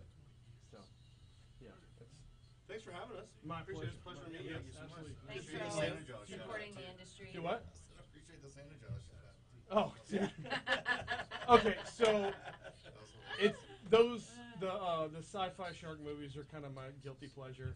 I'll watch them. I've done all of them. I'll on watch. the show. Okay. So our Here's boss your has been in 2 of them. Oh no. Flynn, like he won like an auction. He was Sheriff Drew in 2 different. He got to shoot a shark. I remember So. that, yeah. Hysterical. Mississippi River Sharks was that one, yeah? Yes. I remember. It just feeds into my childhood So, fears. it Like ever just- since Jaws, I'm like every body of water has a shark in it. Right. That's it. Even up to and including Bayou Castine and Mandeville. Like, Absolutely. so I grew up. I used to live where Santa Jaws primarily was. I lived like I was a. There's a baseball field right there. That's where I played baseball as a kid. Like as a 8, 9, 10-year-old kid. Like we play a ball game and then we go over and like Swim with sharks? Yes, basically. So yeah, that was to see that one especially. They're all just I don't know. They're fun. Santa Jaws was particularly fun just because it was the most absurd. It wasn't trying to be something it wasn't. It was Unapologetically. Yes. unapologetically a silly shark movie, and it was fun. So. Yeah, it was. But yeah, I was the VFX So you did supervisor on all Sharknado the shark too? movies. Well, not Sharknado. All the ones that shot here. That's right. I couldn't remember where it was. Sharknado kind of got the ball rolling on all of that though. That's why we started doing these. They started doing like Sharknado Week to Counter Shark Week. Shark And it's usually the week following. The week after Shark Week is the. And they would hire like 4 or 5 production companies to do little one-off shark movies to release every day leading up to the new Sharknado release every year. And we were on that list to get one every year, so we did 4 years worth of shark movies in Louisiana. So my midterm in my class, they have to pitch a concept. I'm like, oh god, I don't know. I'm like, guys, somebody sat in a room and go, we're gonna put a Santa hat on a shark, and it worked. Or someone And like, a we're string gonna put a of- shark in a tornado, and it worked. And a string of Christmas lights under the water. Yeah, it worked. So, All good. all right, All right. thank you very much. Thank Appreciate you all it. so much. Appreciate it. I'll text you. Thank you. Yeah. Hold on, I'll walk out. Is that the chief? Okay. Hey, Chief, it's Brian. Anything in particular you want to cover today to make sure I hit on?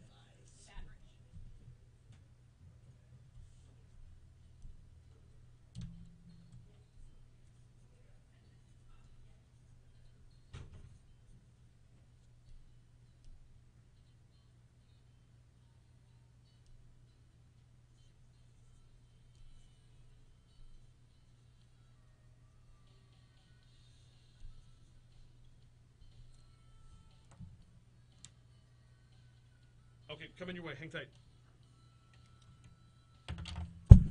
738 Talk 107.3 FM WBRP. Mornings with Brian Haldane rolling right along. We move from the movie business to the business of policing. Baton Rouge Police Chief Murphy Paul joins us. Chief Paul, good morning. How are you, sir? Good morning. How you doing today, Brian? I am doing well. Your morning got off to an early start with a, well, you weren't personally there. I don't think you were personally chasing anybody, but an overnight chase that ended up at Perkins Row. Yes, sir. Yes, sir. You know, I haven't been briefed on it yet. I did see the bullet that came out on. He disappeared out there. You know, doing great work, taking enforcement action. talk about some of that great work since we got you on. The last time we had you on, we did a lot of follow-up on the work with the AG's office and some of the surrounding parishes and law enforcement from surrounding areas.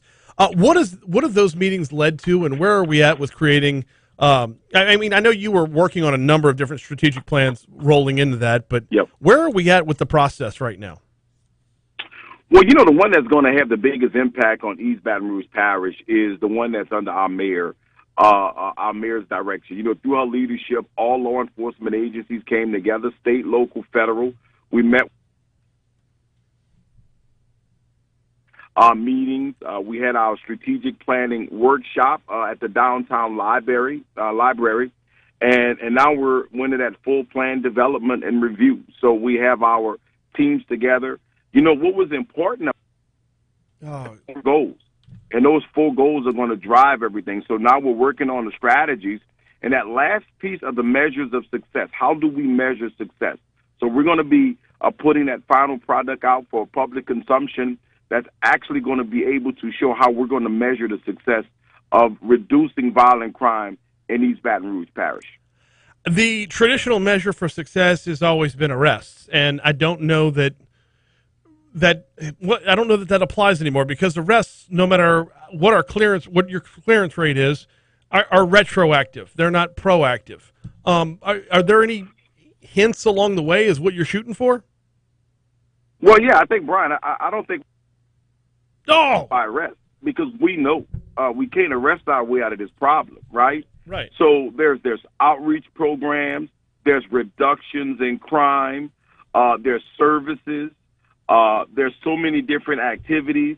I think the prevention and the intervention is the key piece in reducing crime, because the more we can prevent, the more we can intervene, then the less arrests and the less surveys is going to be a piece of that. Getting all of our partners involved, from clergy to neighborhood meetings, to measuring length of time and Baton Rouge. So this is going to be I'm sorry, a holistic approach. You keep cutting out every couple seconds. If you could repeat that last answer for me real quick, because you cut out twice in the middle of it about when you were talking about clergy and intervention. Yeah, well, clergy involvement is going to be a critical piece. Initial neighborhood meetings is going to be a critical piece. Online surveys, with follow-up responses from are the strategies and the goals that we have in place working. Where are we at right now, let's say, compared to last year when it comes to calls for service? Because homicides are obviously down, way down this year, but overall calls for service, where are we at comparatively? Sure. You know, when I pull the data, we average right now about 590 calls per day, okay? Yesterday, we were down. Last 24 hours, we were down. Last week, we were down. Last month, we were down. So if you look at, we were down about 1,400 calls for service last month. We're actually some batteries were down. We saw fights were up, some disagreements and fights, that was up, but shots fired calls were down. Shots fired calls were down. Overdoses were down. We had a little uptick in emotionally disturbed person calls. Alarm was down. We had a little uptick in armed robberies, 4 more incidents, but vehicle burglaries and thefts were down as well. So we are seeing, compared to last month calls for service and so far this year, we're seeing some minor decreases in calls for service in the city of Baton Rouge. What kind of windows or intervals do you look at to determine whether or not we truly are down, whether or not it's a trend versus a blip on the radar? Well, 2 months of data isn't enough. Obviously, we got to see how we go into these summer months, and that's real critical. But I think the real critical piece that we're really seeing is our, we talked about Operation Red Stick. We talked about being very strategic and putting pressure on those individuals who are involved in violent crime. And I can tell you there were 2 operations last week. I'm waiting on the data from that. Week before that, we had a one-day operation that yielded 10 arrests. We seized 8 guns off the street, 2 assault rifles, just from that one. The news, we've been putting a lot of guys in jail for homicides. We're putting a lot of people in jail for violent crime. So we believe that very targeted approach, where we've identified key people that are driving violence, and we're addressing those places with our place-based police patrol efforts in those areas, and working with our federal partners to continue to put pressure on this small group. I say this, today's victim was yesterday's suspect, and today's suspect is tomorrow's victim. Baton Rouge Police Chief Murphy Paul with us for a couple more minutes. Chief, you mentioned a minute ago, and I'd like you to kind of expound on this a little bit, that we can't arrest our way out of the problem. Can you expound on that and explain why we can't arrest our way out of the problem? Well, and the reason we can't arrest our way out of this problem, let me be clear about that. Our focus is on violent crime. Now, we still are addressing other areas, but when it comes to that is where our focus is at. And, you know, when we look at misdemeanor offenses and others, we're not putting a lot of focus as it relates to nonviolent crime. We're still enforcing that, but we're not taking people to jail for that unless you're part of that small group of individuals that are involved in violent crime. You know, when you look at the number of persons focusing, making sure that that space in the jail are filled with violent offenders. So when I say that, we're not talking about the violent offenders. They need to be arrested. They need to be held accountable. They need to go to jail to the fullest extent of the law. That's not who we're talking about when we're talking about all arrests. I'm speaking of violent criminals need to go to jail for long, long periods of time. When running down the numbers, you mentioned a little bit about overdoses and overdose deaths. Yeah. Where are we? Because, I mean, the last 2 years have been record years. Are we seeing a break in the trend here? Are we seeing the tide being turned? But I can tell you over the last 2 weeks, overdose calls for services are down by 20%. Mm-hmm. So that is a sign. But here's what I would like to say. When you are ready, BR is here for you. We got .com. Look, we have to be committed to reducing overdoses. There's help out there. 225-788-7788. 788-7788. Addiction is giving up everything for everyone. Recovery is giving up one thing for everything. There's help out there. The struggle is real, but recovery is real also. And we that you know is on drugs, call that number, 225-788-7788. When you are ready, BR.com. There's help for families. Got about a minute and a half left with Baton Rouge Police Chief Murphy Paul. Chief Paul, at the beginning of the pandemic, you were sitting just to my left over here, and you had predicted that there was going to be an increase in domestic violence, and not blaming the pandemic for it, but saying one thing will lead to the other. Right now, we are looking at ridiculous inflation. If you've driven past a gas station or stopped in a gas station in the last week, you know what's going on. Is there a way to extrapolate where crime trends could come from because of what else is going on in our economy? Well, you know, Brian, and here's what I can tell you. Everywhere where we're seeing the data, we're doing the best we can to push that data out to service providers like our overdoses, our partnership with our faith-based community, so the next crime or intervene in areas where we think crime is likely to occur.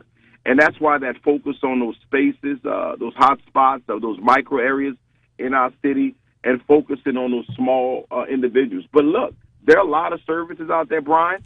People have to take advantage of it. Don't sit there if you know that you have a loved one that's a victim of domestic violence. Don't wait. That are waiting and offering the help. And the same goes for addiction.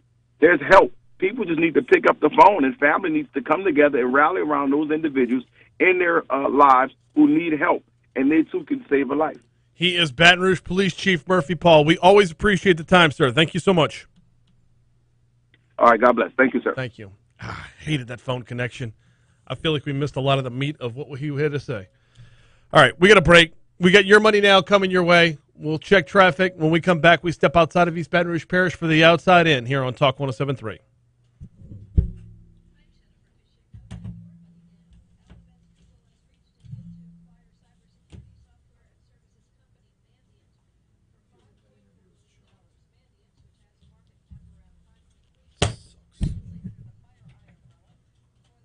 So, Galen, thank you for that comment because it led to a follow-up question. We most certainly cannot arrest our way out of crime. Here's the thing well, he might have gotten into it while his cell phone was cut out. I don't know. If you arrest a drug dealer for selling drugs, there's still going to be a need for drugs. And another drug dealer will move in. And another, and another, and another, and another.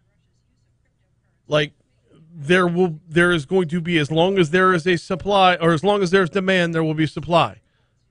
And unfortunately, as long as there's supply, there will also be demand. What he's talking about is drying up the demand in order to reduce the need for supply. That's where he's going with that. Eric says, so petty theft is okay? I didn't hear him say that. What I heard him say is that homicide is more important. That doesn't mean one is okay. It means the other one is going to take precedence. Jimmy Ott must have... All right, that's good. Galen says, lots of cliches, but crime remains uncontrollable. The numbers suggest that it's trending in the right direction, though, which means it is, to some level, controllable. He said he wasn't worried about... I'll go back. I was really fixated on the bad cell connection. It was infuriating, but I'll go back and listen to it.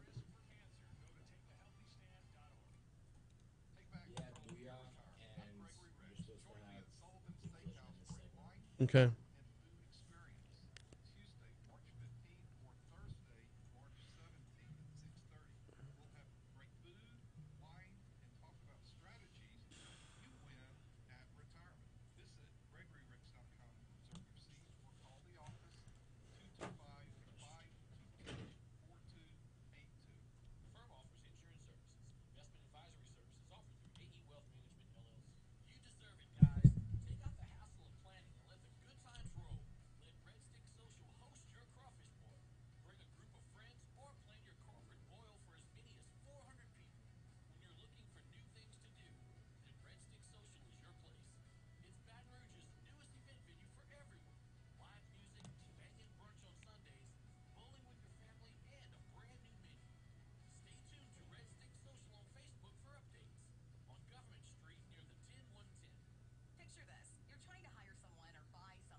7:55 Talk 107.3 FM WBRP. Thanks again to Baton Rouge Police Chief Murphy Paul for hopping on board. Man, that cell connection was terrible. Anyway. I feel like we missed like all of the good parts.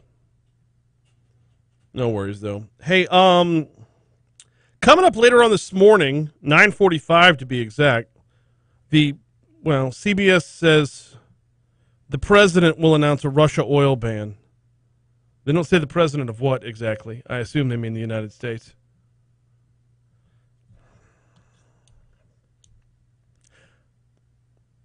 The more we learn about this, though, it's not us that needs to give up Russian oil. We don't get that much Russian oil. It's China that has to give up Russian oil. If we want them to lose a lot of their funding, the giving up of Russian oil has to happen all over, not just here. Glad we're starting it, though. All right, we got a busy hour next hour as well. Treasurer John Schroeder at 8:15. Congressman Troy Carter at 8:35. Right now, we step outside of East Baton Rouge Parish for a segment called The Outside In.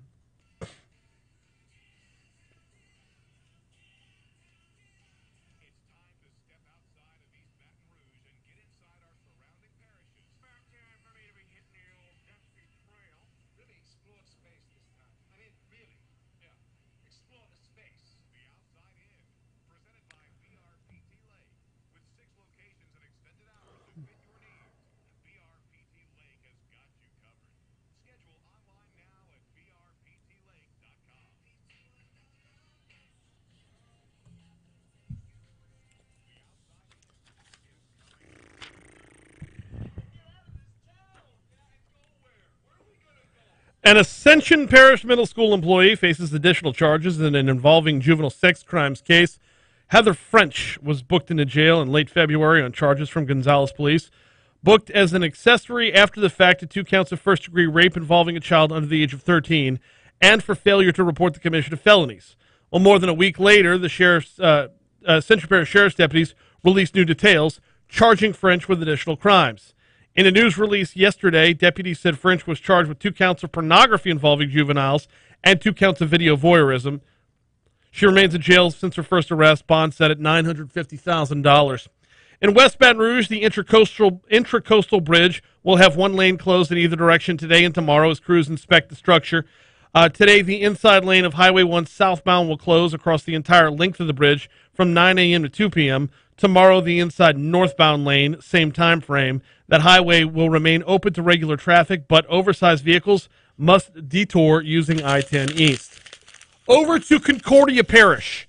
51-year-old David Rester Jr. of Vidalia, who's wanted in connection with the March 3rd murder of Marl Wayne Smith in Washington Parish, has been arrested in Mississippi after a multi-state, multi-parish, and county crime spree. Washington Parish Chief Deputy Mike Haley said investigators traveled to Harrison County to interview him after he was arrested for a bank robbery in Waveland. Rester is also wanted in St. Tammany for the February 27th physical and sexual assault of a convenience store clerk that took place during a robbery. Haley said prior to the most recent crimes, Rester did not have a criminal record. Closing out in St. Tammany Parish. Oh, this is a good one. Grabbing this one from our news partners at WBRZ. Closing out in St. Tammany Parish, people are lining up in droves at a Popeyes, but this time it's not because of a chicken sandwich, nor any other menu item for that matter, but it is because of a chicken. As customers pull through the drive-thru lane at the Popeyes on Gauze Boulevard, they'll spot a chicken coop. As for its tenant, workers say a mysterious rooster showed up back in September after Hurricane Ida and just decided to stick around. What a weird place for a chicken to hang out. Instead of removing the bird, the staff gave him a name, Rocco. They built a coop behind him for the restaurant. Rocco's become kind of a local celebrity down there in Slidell. Here comes CBS News.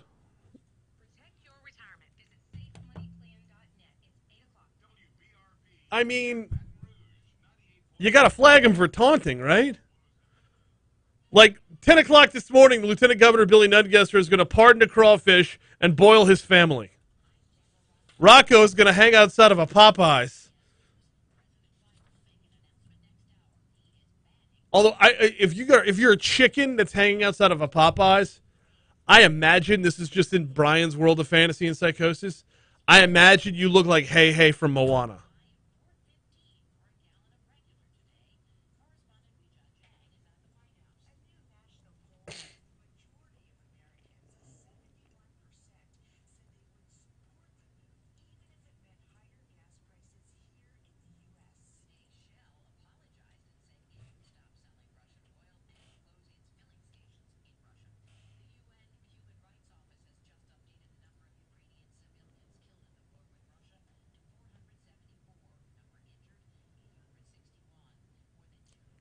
Fox Business reports on how much inflation how much will inflation and record gas prices cost the average American family in 2022? Steve Forbes gives a breakdown. Excuse me. According to Yardney Research, increased oil costs suggest the average American household will pay almost $2,000 more for gasoline in 2022. In addition, we estimate the average household is currently spending at least $1,000 more on groceries.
I'm sure it was state treasurer, right? Yeah.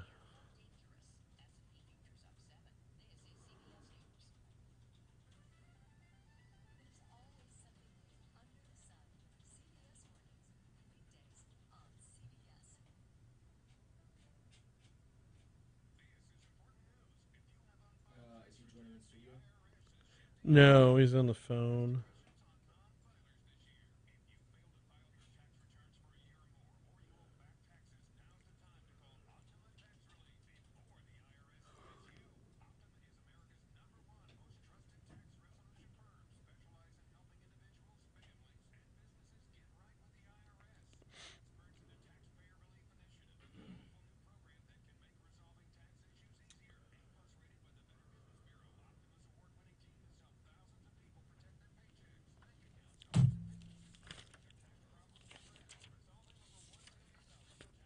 All right, let's hang on to Katie Pryor's stuff.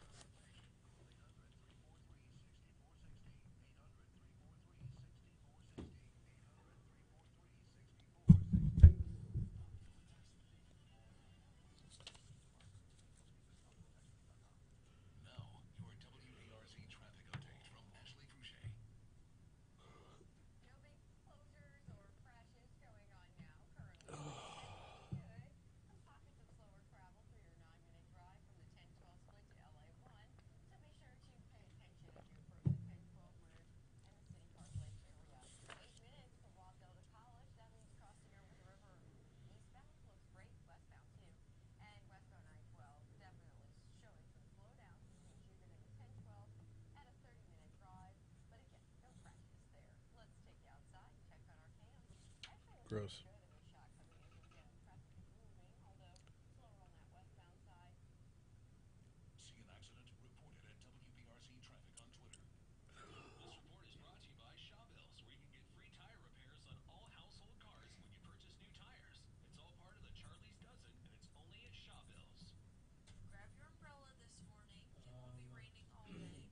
Still gonna hit Booyah.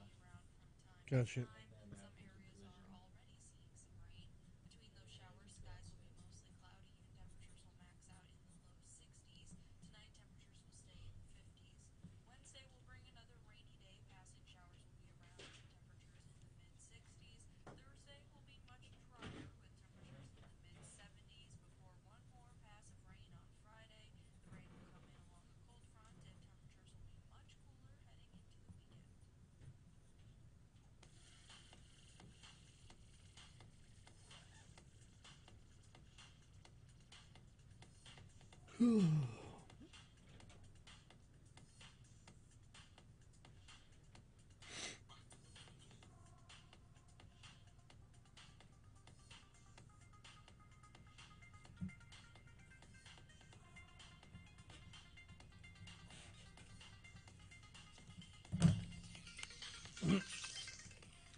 8:06.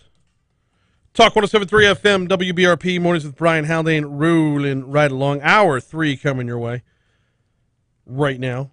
Got a busy hour for you this hour. State Treasurer John Schroeder slated to join us at 2 in our next segment at 8:15. And Congressman Troy Carter is going to be with us for DC Current at 8:35. Got to get you to this day in history in just a little bit. But I do need to ask you if you got lunch plans yet. If not, burgers, y'all. Mooyah Burgers, Fries, and Shakes. You know where to find them. They are on Segan Lane, just north of Industriplex. They are on Blue Bonnet at Highland Road. Now, I know I'd ask you if you're having them for lunch every day, and that's great. But as more and more people are getting back into the office and more office meetings are being had, more and more companies are getting back into the swing of holding their quarterly or annual meetings. What are you doing to cater those meetings? You're bringing the whole crew back in the office. You got to feed them, right? Might I suggest catering via Mooyah? Go to Mooyah.com right now. Well, not right now, but when you start planning your meeting. Rather than, you want a turkey sandwich or a ham sandwich? Go with the full-on burger bar. It is fun. It is festive. It is outside of the box thinking. The Mooyah Burger Bar changes the game as far as your lunch is concerned when it comes to feeding your entire office. Catering options are available at Mooyah.com. You can check them out, or, like I said, just swing by for lunch today. That'll work, too. All right. It is time for This Day in History. Let's go.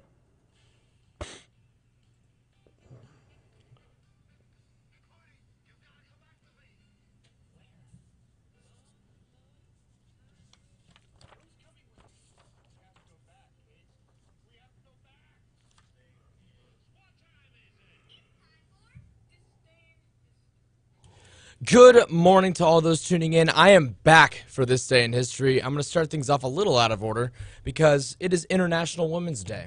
Yeah. Happy International Women's Day to all those tuning in. Oh, thank you. Well, yes. What do you do to plan? What are you planning to do to celebrate? You weren't ready for that. Yeah, I was not. I said that out of order because there are going to be several things throughout this segment that discuss plenty of things that shine light on women's history. We're going to start things off in 1817. The New York Stock Exchange is founded. Yeah. Go women. Yeah.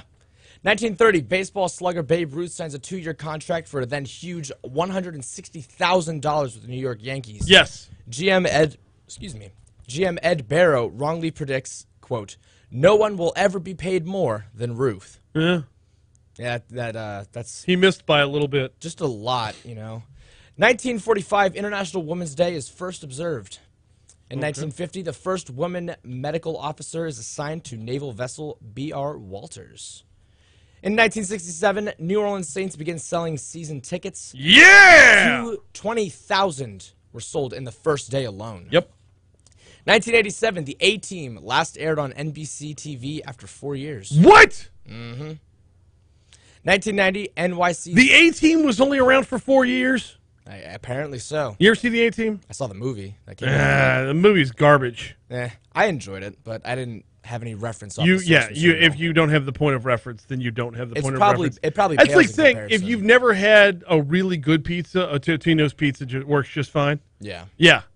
The A-Team movie was the Totino's pizza of the A-Team. The action was good, so I'll take that. Yeah. 1990, NYC Zodiac killer shoots his first victim, Mario Orozco.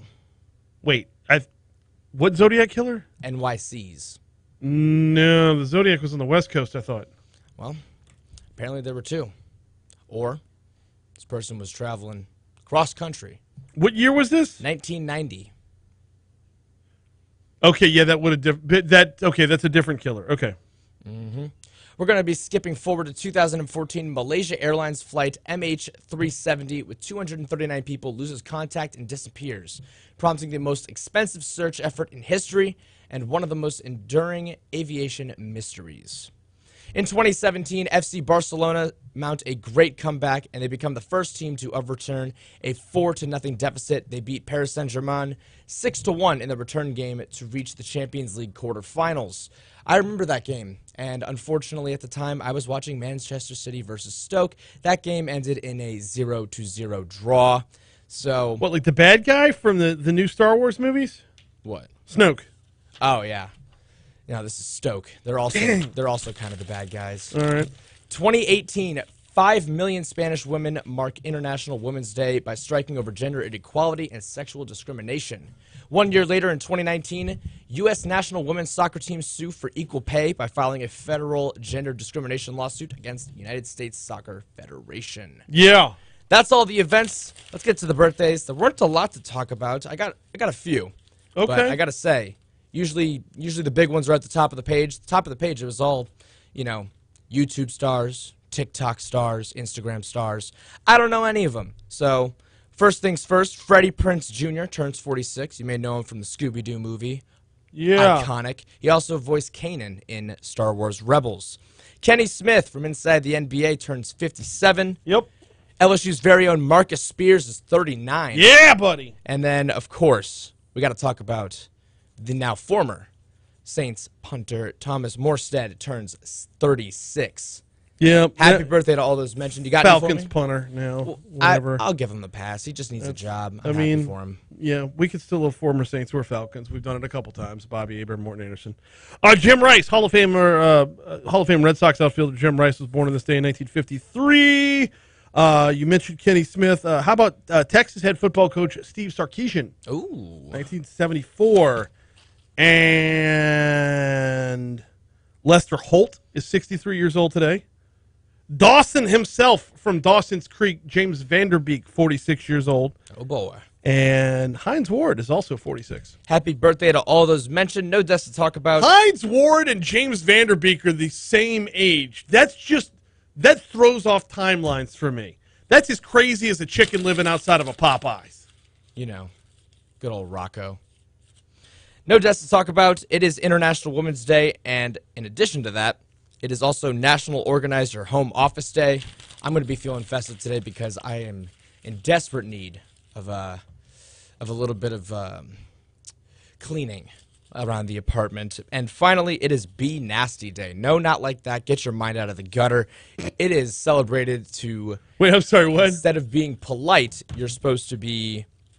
Don't be nasty. Little more assertive, little mean, if you will. Don't get taken advantage of. Be assertive. But that is this day in history. All right, we're due up for a break. When we come back, we are scheduled to talk with State Treasurer John Schroeder next.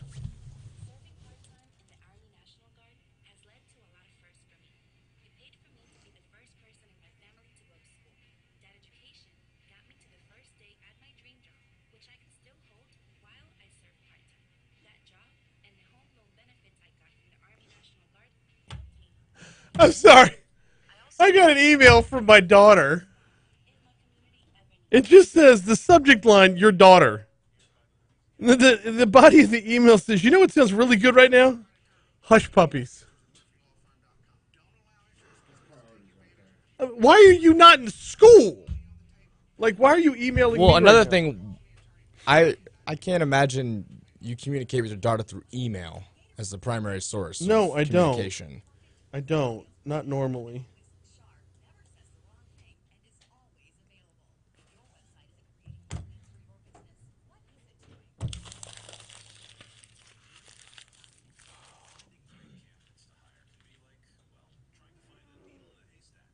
Oh, man.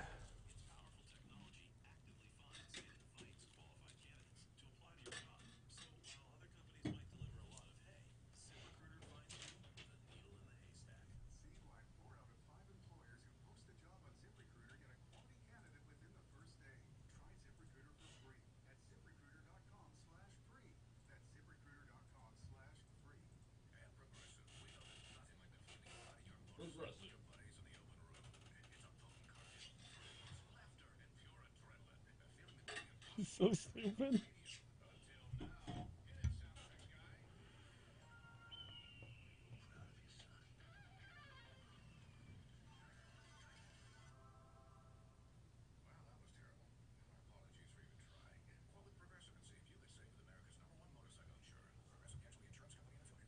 Oh, look, I've got a Words with Friends game I haven't played yet.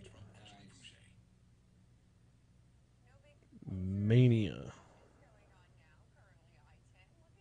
I got rid of all those vowels.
.817 Talk 107.3 FM WBRP mornings with Brian Haldane rolling right along.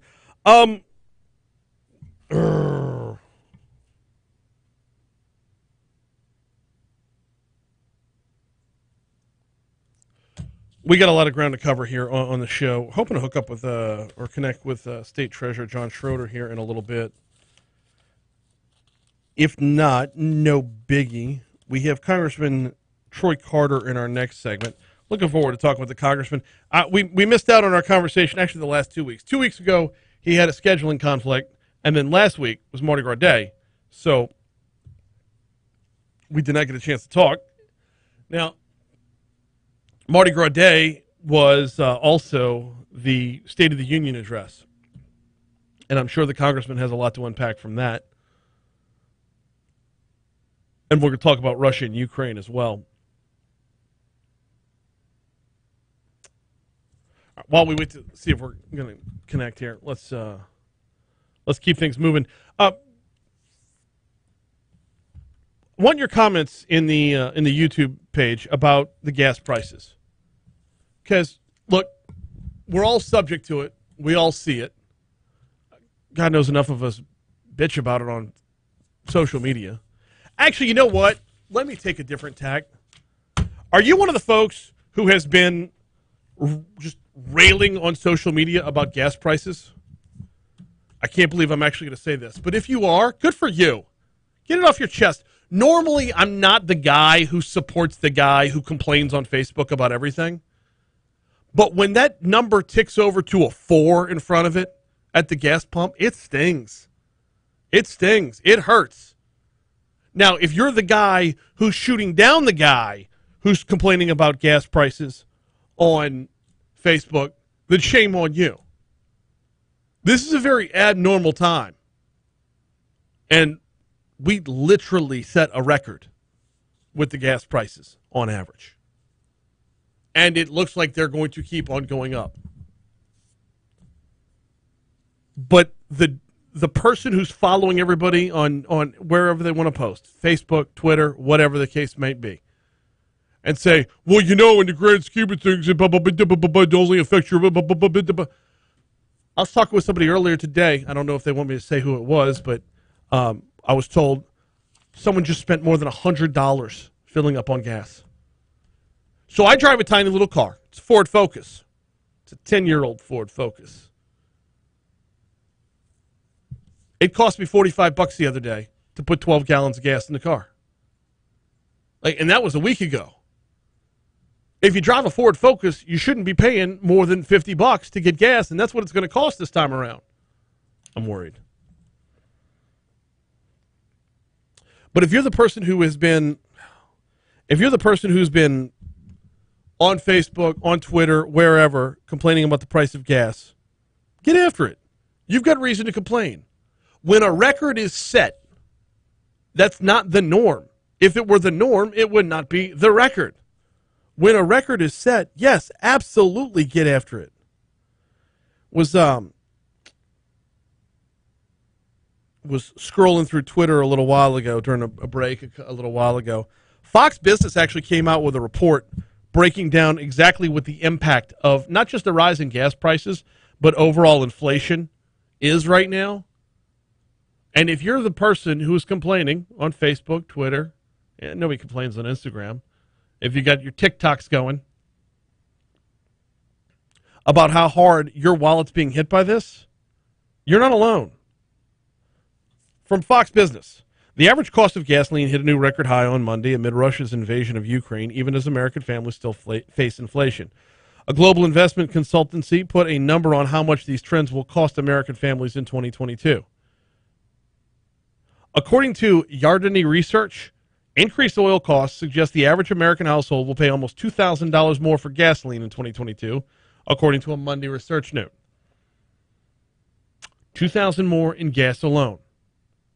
In addition, quoting, in addition, we estimate that the average household is currently spending at least $1,000, according to a seasonally adjusted annual rate, more on food as a result of rapidly rising grocery prices, said Edward Haldane, the president of the firm. He wrote this on LinkedIn.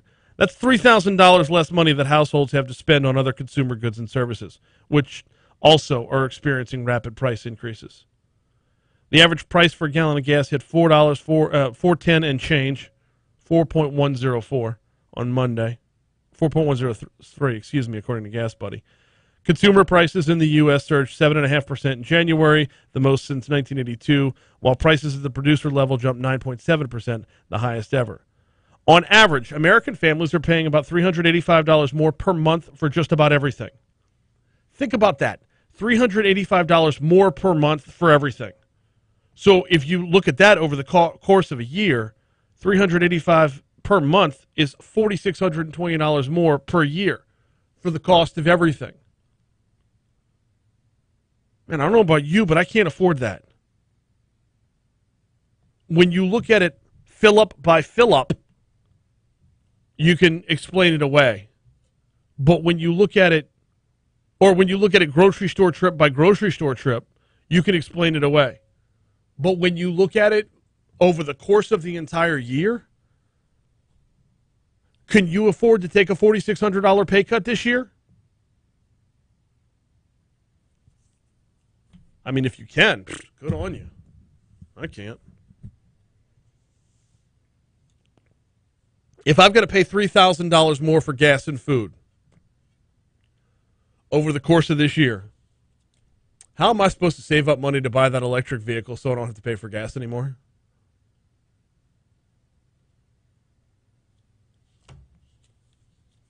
Like, it's going to come out of everyone's budget in some way, shape, or form before it's all said and done.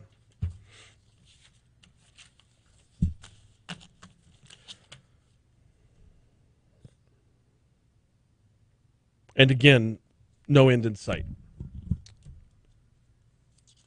Apologize, I'm multitasking real quick. All right, we're going to move on. Okay, so the bipartisan legislative committee that's supposed to uncover the truth about Ronald Greene's death meets today. We're not going to learn a whole lot today. I'll give you the breakdown on it here in just a second. I do need to tell you about the folks over at Complete Collision Center, though. They've got two locations, one on Plank Road in Zachary, one on Perkins, just east of Blue Bonnet in Baton Rouge. Everything can get done at either location. The Plank Road location is actually a little bit bigger.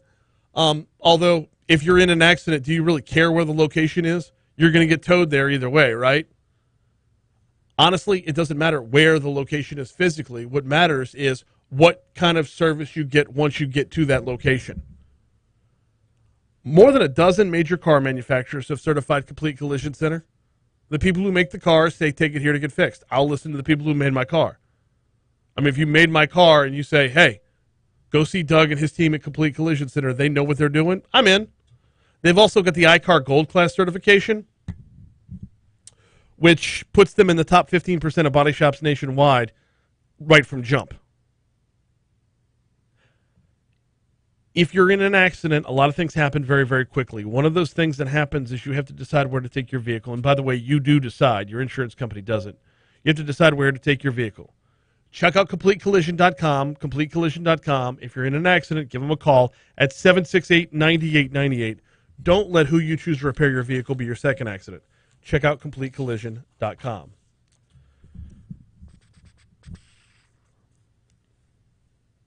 All right, later on this afternoon, or later on today, coming up this afternoon, a group of lawmakers from both sides of the aisle are going to meet at the Capitol, tasked with uncovering the truth about the cover-up and lies that were told tied to the death of Ronald Green.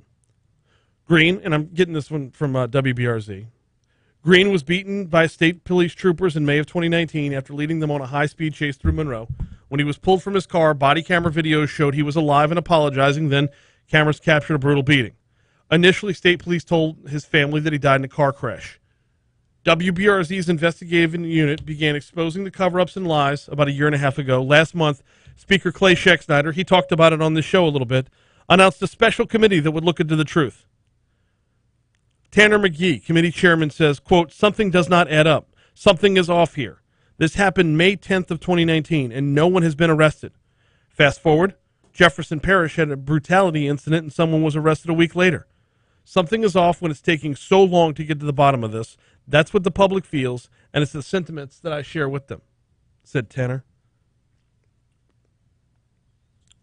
McGee also said, one of the main questions here is, why are you wiping phones? A number of state troopers had their phones completely wiped. Top leaders at state police had their phones completely wiped. Quote, I know they will say it's procedure. It doesn't add up and does not pass the smell test. He was talking to WBRZ's Chris Nakamoto when he gave these comments. Tanner says, as a lawyer, I know you want to build a paper trail on everything you're doing to show you did it correctly. The opposite of that is to destroy evidence. That's what you do when you think there's a criminal act that you're trying to hide. How far do you think this committee goes? What do you think they uncover? How much does the sweater unravel? How high up do you think this goes? So the show's on YouTube every day. We have our open comment segment. Open comments are up and running. Let us know what you think over on YouTube.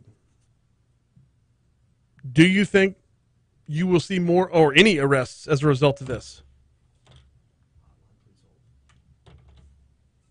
Do you think anyone will be brought to justice as a result of this?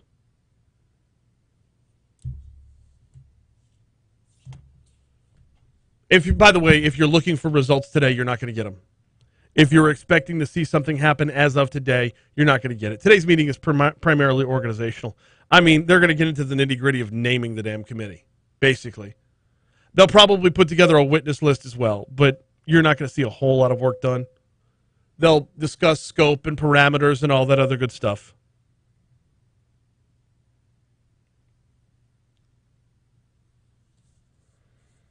And they'll meet likely once a week as the session rolls through. Hotline, is this the Congressman? Okay. Let us know what you think on YouTube.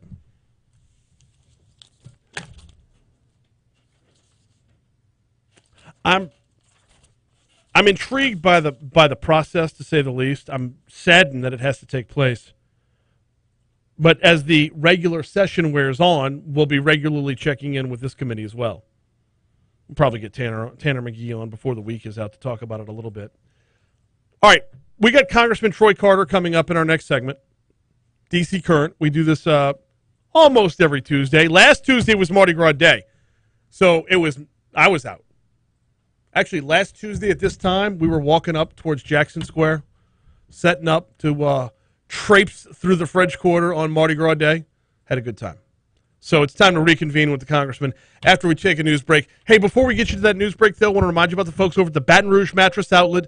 2 locations there. One is in the southeastern portion of the parish, the corner of Jefferson and Hoosier 2. Now, Baton Rouge Mattress Outlet, you'll also find them on Florida Boulevard. That's their bigger location. You can get everything done there. But the one on the corner of Jefferson and Hoosier 2, nothing you can't get done there. You're going to find the same great prices. You're going to find the same great mattresses. You're going to find the same great deals and the same great financing. If you walk through the door over there and say you heard about them right here, you're going to get free delivery. You're going to get a free pillow. Mitch and his team want to help you out. A productive day starts with a good night's sleep. A good night's sleep starts with a great mattress.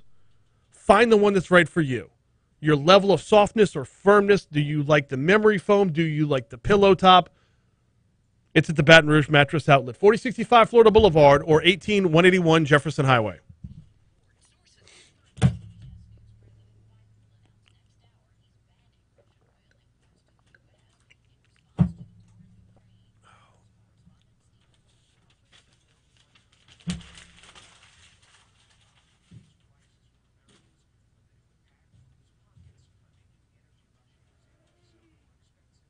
Okay.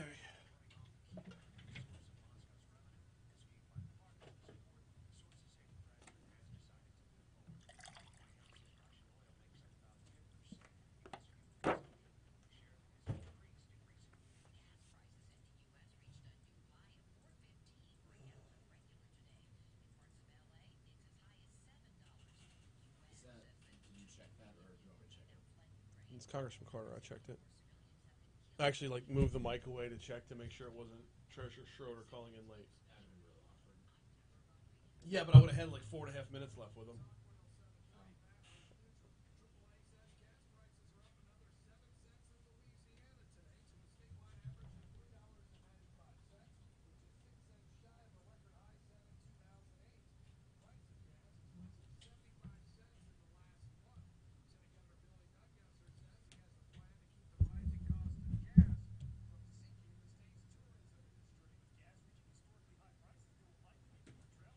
Tell me they turned this around from my show today. We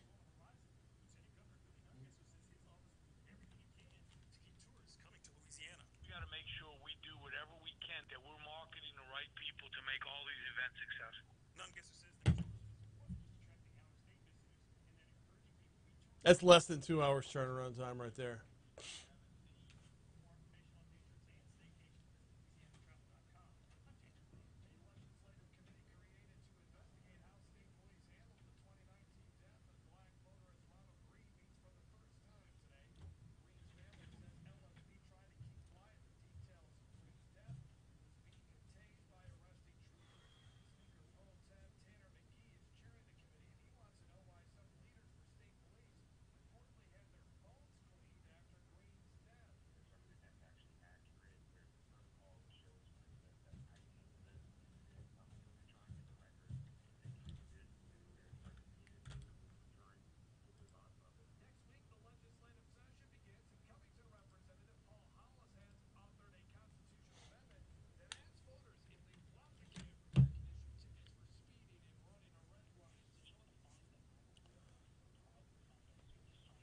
You know, the red light camera thing, I'm going to catch so much hell because I'm totally against them now. Well, when they were first pitched, a lot of people didn't like them. And I did. And my take was, stop running red lights and you'll be fine. Only problem is they don't work. If you run a red light, you get caught by a red light camera. What happens is it dings your credit.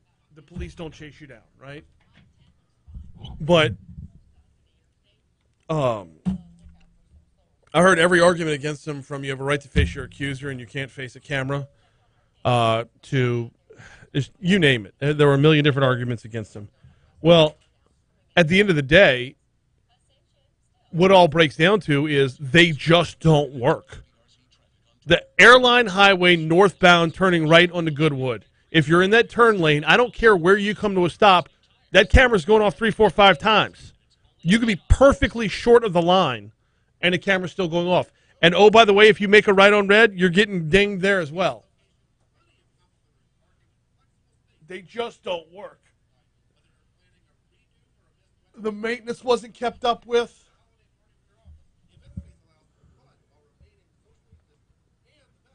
And as I understand it, they don't actually ding your credit. The number of people I know who are just like pound sand, I'm not paying you.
I missed the comment from Galen earlier where he said shootings in broad daylight on Blue Bonnet. Question mark, question mark, question mark. What was the question there? Somebody was targeted in a drive-by shooting. I don't know what your question is. Galen, if you're still listening, let me know what the question was there. I know it was like 45 minutes ago, but still. I am starving today. I forgot to eat my bar.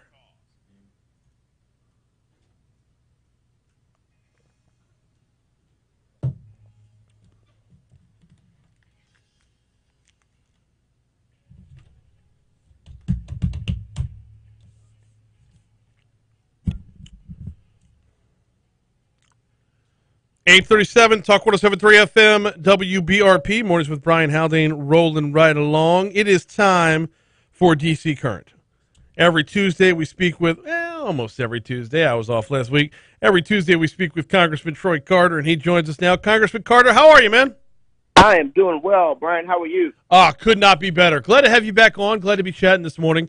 Last Tuesday we were interrupted by one of the best days of the calendar year, quite honestly. Yeah, you guys had a chance to enjoy Mardi Gras. We were in D.C. Working on behalf of the people. But, boy, I tell you what, it sure looked like the weather was perfect. Honestly, you should have taken a day, Congressman, and just flown down because we had to miss it last year. It was well worth the while. I get it. You got work to do. I understand. But it was very much worth the while. I'm glad you guys had a good time. Yeah, that's great. Absolutely. And the French Quarter was tamer than I thought it would be. That was our first time. Normally we do Metairie. Normally we're like out on Veterans Boulevard. But we did the French, not Bourbon Street, but we did the French Quarter, and it was a good time. So, good deal. Now, also last Tuesday was the State of the Union address. I feel like we kind of have to start there because we haven't talked since. So, your takeaways from the State of the Union?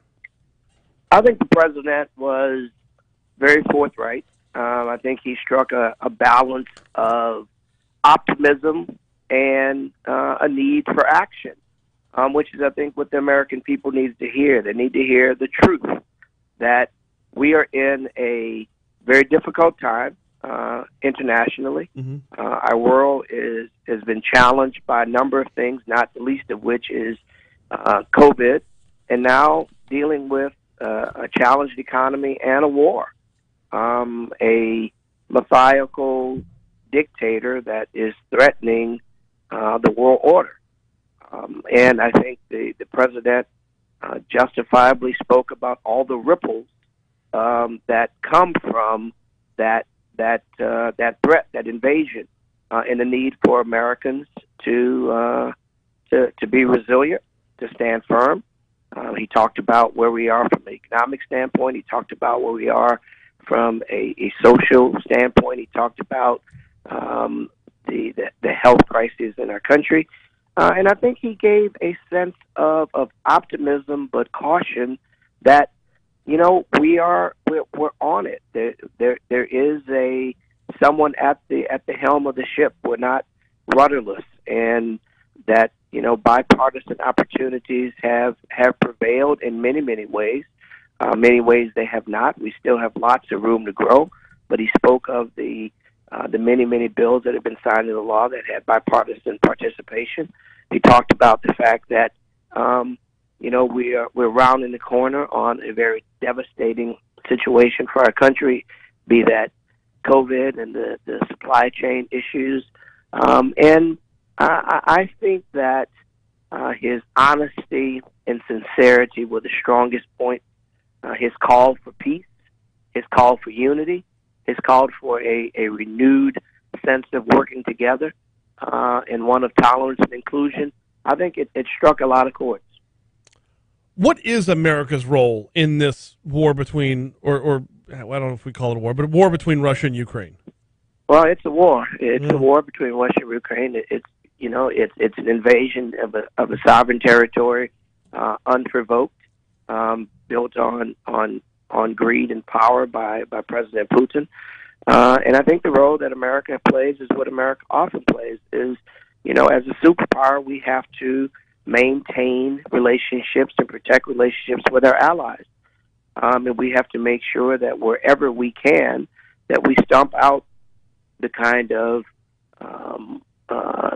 the kind of hate-filled invasion that we see happening in Ukraine, where innocent women and children, orphanages, and the like are being bombed for no reason whatsoever.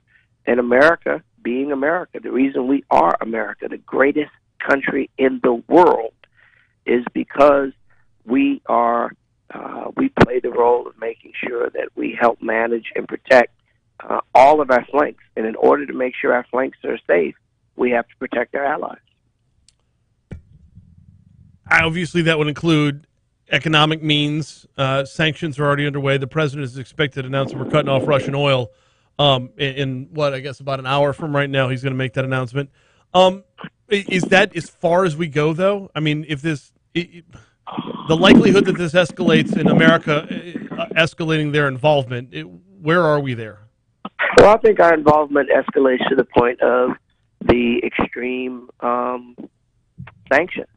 I don't see a situation where we have boots and troops on the ground. I think the allies have a responsibility to continue to provide resources to allow the Ukrainians to defend themselves, and thus far, they've done an incredible job. America has supplied surface-to-air missiles. The other allies have been supplying resources. President Zelensky, as recent as this weekend, asked that America and others step up and provide even more resources to allow them to better defend themselves. They have been, as someone said the other day, Ukrainians are punching above their weight. They're doing an incredible job with the assistance of allies that continue to step up. And listen, what Putin intended to be something that would weaken NATO has strengthened NATO. Yeah. Because we have all of our allies that are strengthening and recognizing just how egregious the acts of President Putin have been, including oligarchs within the Russian sphere who are saying, wait a minute, man, you may be going too far. So there's indication that there may even be some discourse and discord within the Russian ranks that, you know, this is unprovoked and it's gone too far and the cost is too great. Yeah.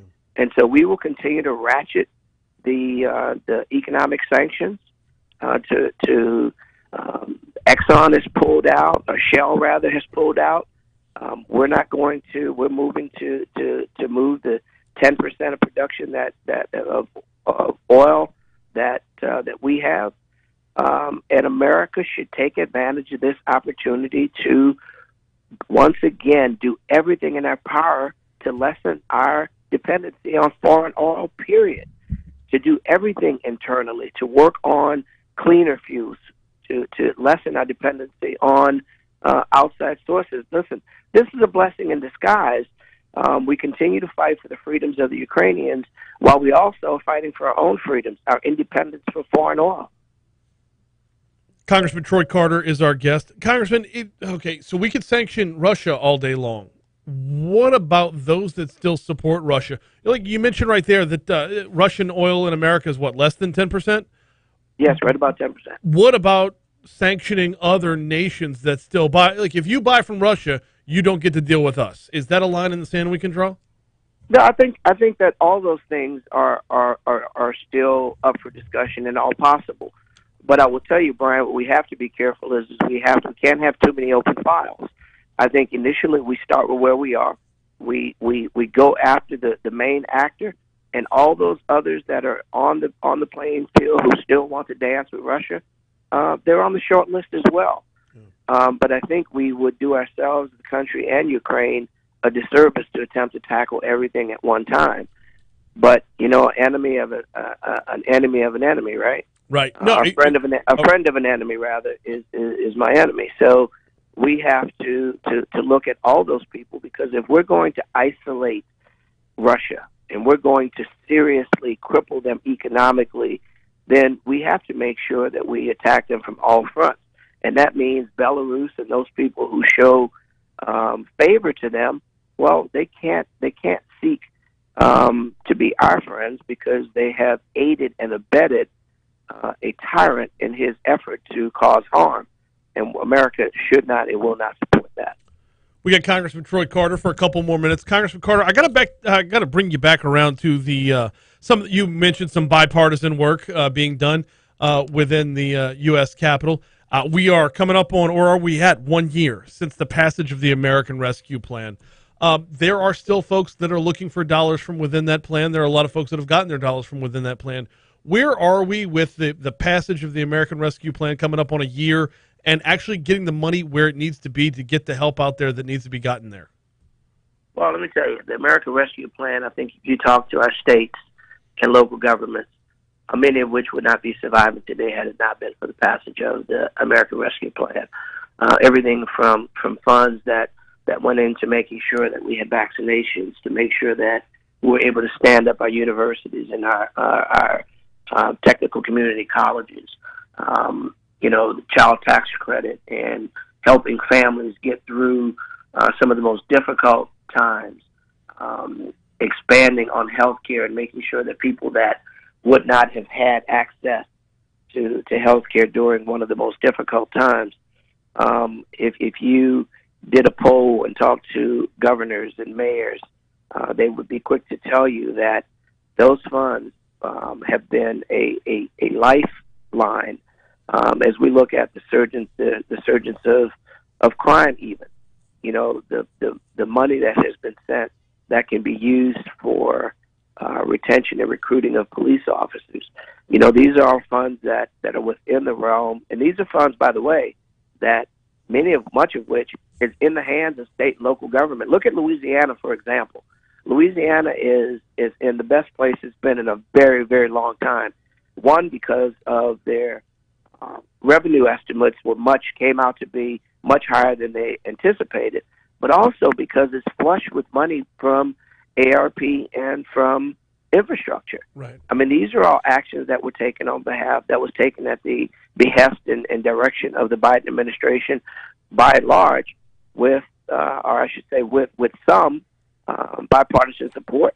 ARP had a lot more than the infrastructure bill, but doesn't matter. The fact that it's done and it's in the hands of the people of Louisiana speaks volumes to the actions of the White House and the help of both parties. And I will tell you, I will be the first to tell you that I push every single day that we have more bipartisan opportunities, that we have more opportunities to work together. I work with Republicans and Democrats every single day. We could not afford to continue to draw this line in the sand that suggests it's us against them. It's us. It's we. Right. It's America. It's Americans fighting for each other. And party pride is fine. I have mine too. But we have to make sure that we put people first. Got about a minute before I get you out of here, Congressman Troy Carter, and want to give you the floor, if you will, to talk about your essay contest. You're pushing the deadline back. Yes, we push the deadline back because we know that there's so much going on. Mardi Gras was coming upon us. People were trying to get back together for mask off, mask on.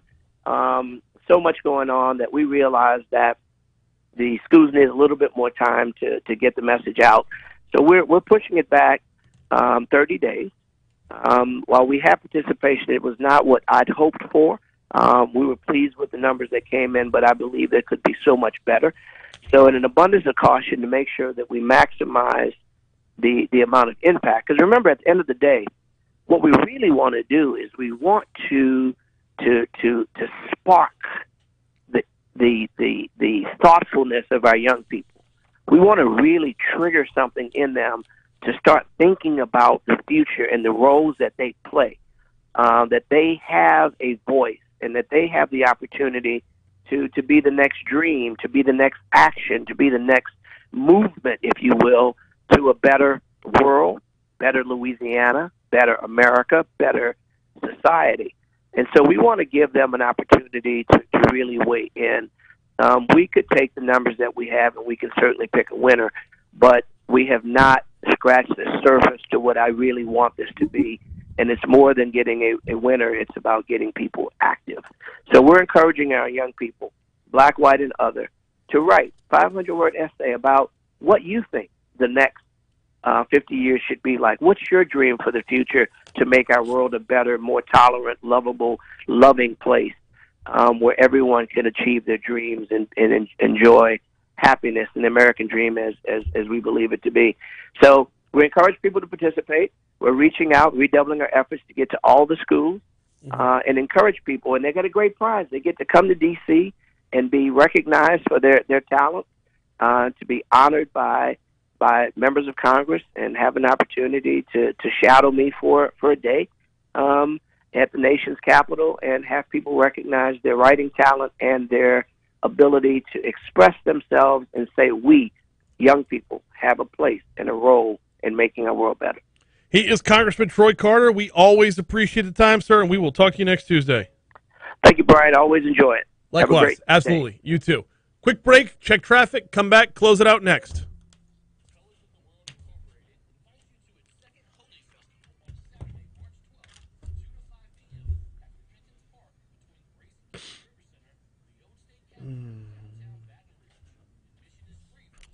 Debbie says, at Clinton, not seeing much progress for those dollars. Where was Clinton at? Clinton was in early this morning.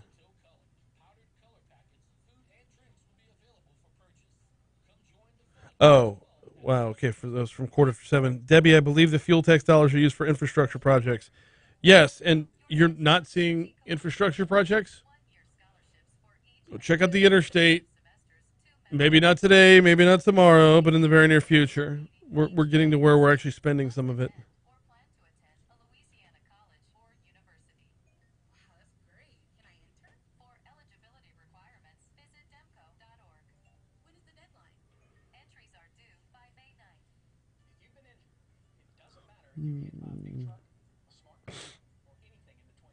Oh, God.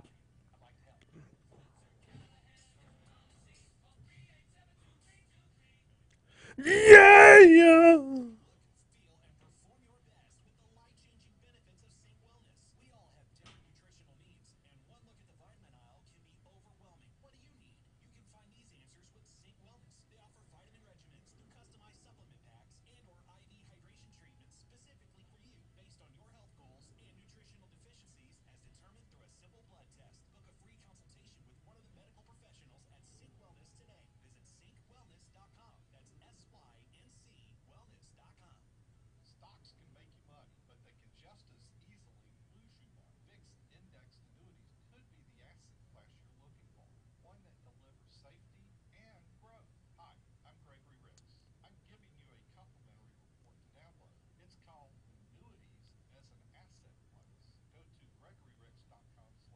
Ooh.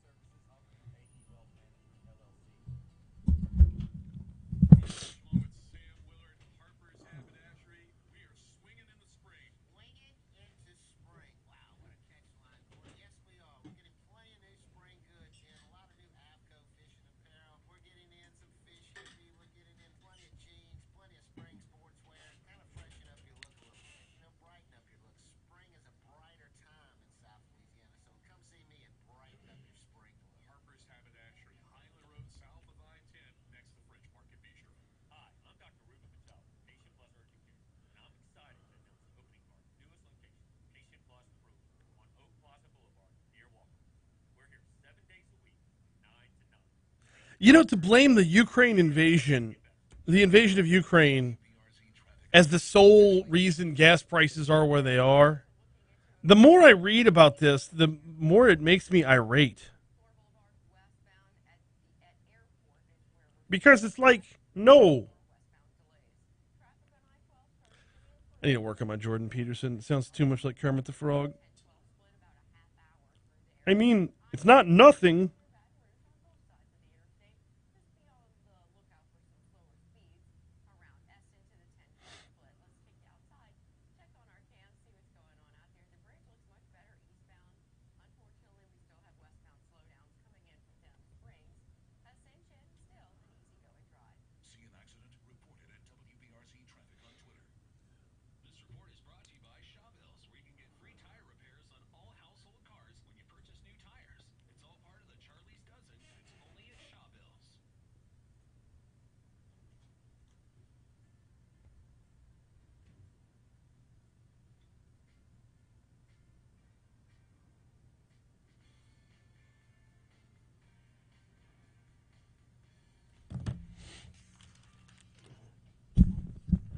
8:57. Talk 107.3 FM, WBRP. Mornings with Brian Haldane. Closing it out. One segment to go here. Hey, before we get out of here, I was talking with Chief Paul earlier today, and we were talking about getting a handle on crime. Homicides are down. Overall calls are down. But one of the questions I asked the chief that I really want to explore into greater detail is where we are with the economy right now, where we are with inflation, where we are with gas prices, where we are with the price of bread and milk and eggs. Like, can that predict the trend in crime? Property crimes have already been bad. Oh, man, I'll scroll through the Nextdoor app. It's ridiculous. I mean, you can't go, more than a dozen posts without somebody else having something stolen? Oh, lawnmower was taken off the back porch. Oh, yeah, we had porch pirates grab our stuff from Amazon. I'm curious, when the pandemic started and the lockdown was put in place and everybody was sent home and nobody was allowed to do anything, Chief Paul said you're going to see an increase in domestic violence. He said it more eloquently than that, but that's what he said. And I'm curious, as the cost of everything goes up, are we going to see more property crime as a result of it?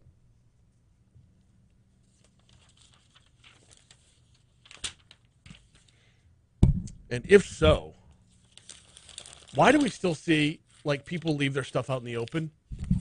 Okay, can I go off on Nextdoor for 10 seconds? Yeah, maybe 60. Are you on the Nextdoor app? It's a great place and it's a wretched hive. I love it and I hate it. But the number of people who are on Nextdoor to complain that things were stolen that they didn't have locked up astounds me. It's like every time people are talking about car break-ins, every time we'll have the police on or the sheriff's office on or whomever, what's the number one thing that leads to car break-ins? Open doors. What's the number one thing to having your stolen? Leaving it out for people to take. Yeah, you shouldn't have to worry about it, but we don't live in the land that should and shouldn't. Lock your stuff up. I will tell you this, though. I need to find out if there's already an invention. I want a bench on my front porch that doubles as a drop box so that Amazon can put all the stuff in there and it can only be retrieved by lock and key. Is that a thing? I should Google that. Is that already a thing? If not, I think I just came up with a new invention to stop porch pirates. All right, we got to get out of here. Big show coming your way tomorrow. Fox Business Reports, Fox News Rundown's next. Hey, is that already a thing, YouTube? I got to Google this. If Amazon or UPS or the Postal Service is bringing stuff up to my front door, can I have instructions? Please put it inside the bench. And you remember when? Okay, you remember back to Blockbuster Video? The drop box, the overnight drop box. You put it in the box, you couldn't take it back out again. You know the big St. Vincent de Paul donation spots? You pull the lever down, you put the package in, you close it. When you pull the lever down again, it's gone. Same thing they have at the post office. Can I make that into a bench for my front porch? Is that doable? I want my own drop box. But I want it to be decorative furniture. Am I taking crazy pills or am I onto something or does this already exist? Is this a thing that I don't know about yet and I need to learn about? All right, we're going to have to pick this up at a later time. I'm looking at my calendar. I'm supposed to be in a meeting in 15 minutes. Ick. All right. Y'all, I will see you tomorrow. Franz is in for legally served. Congressman Graves. There's 3-4 more things already written down on the rundown tomorrow. So we will see you then. Have a great day.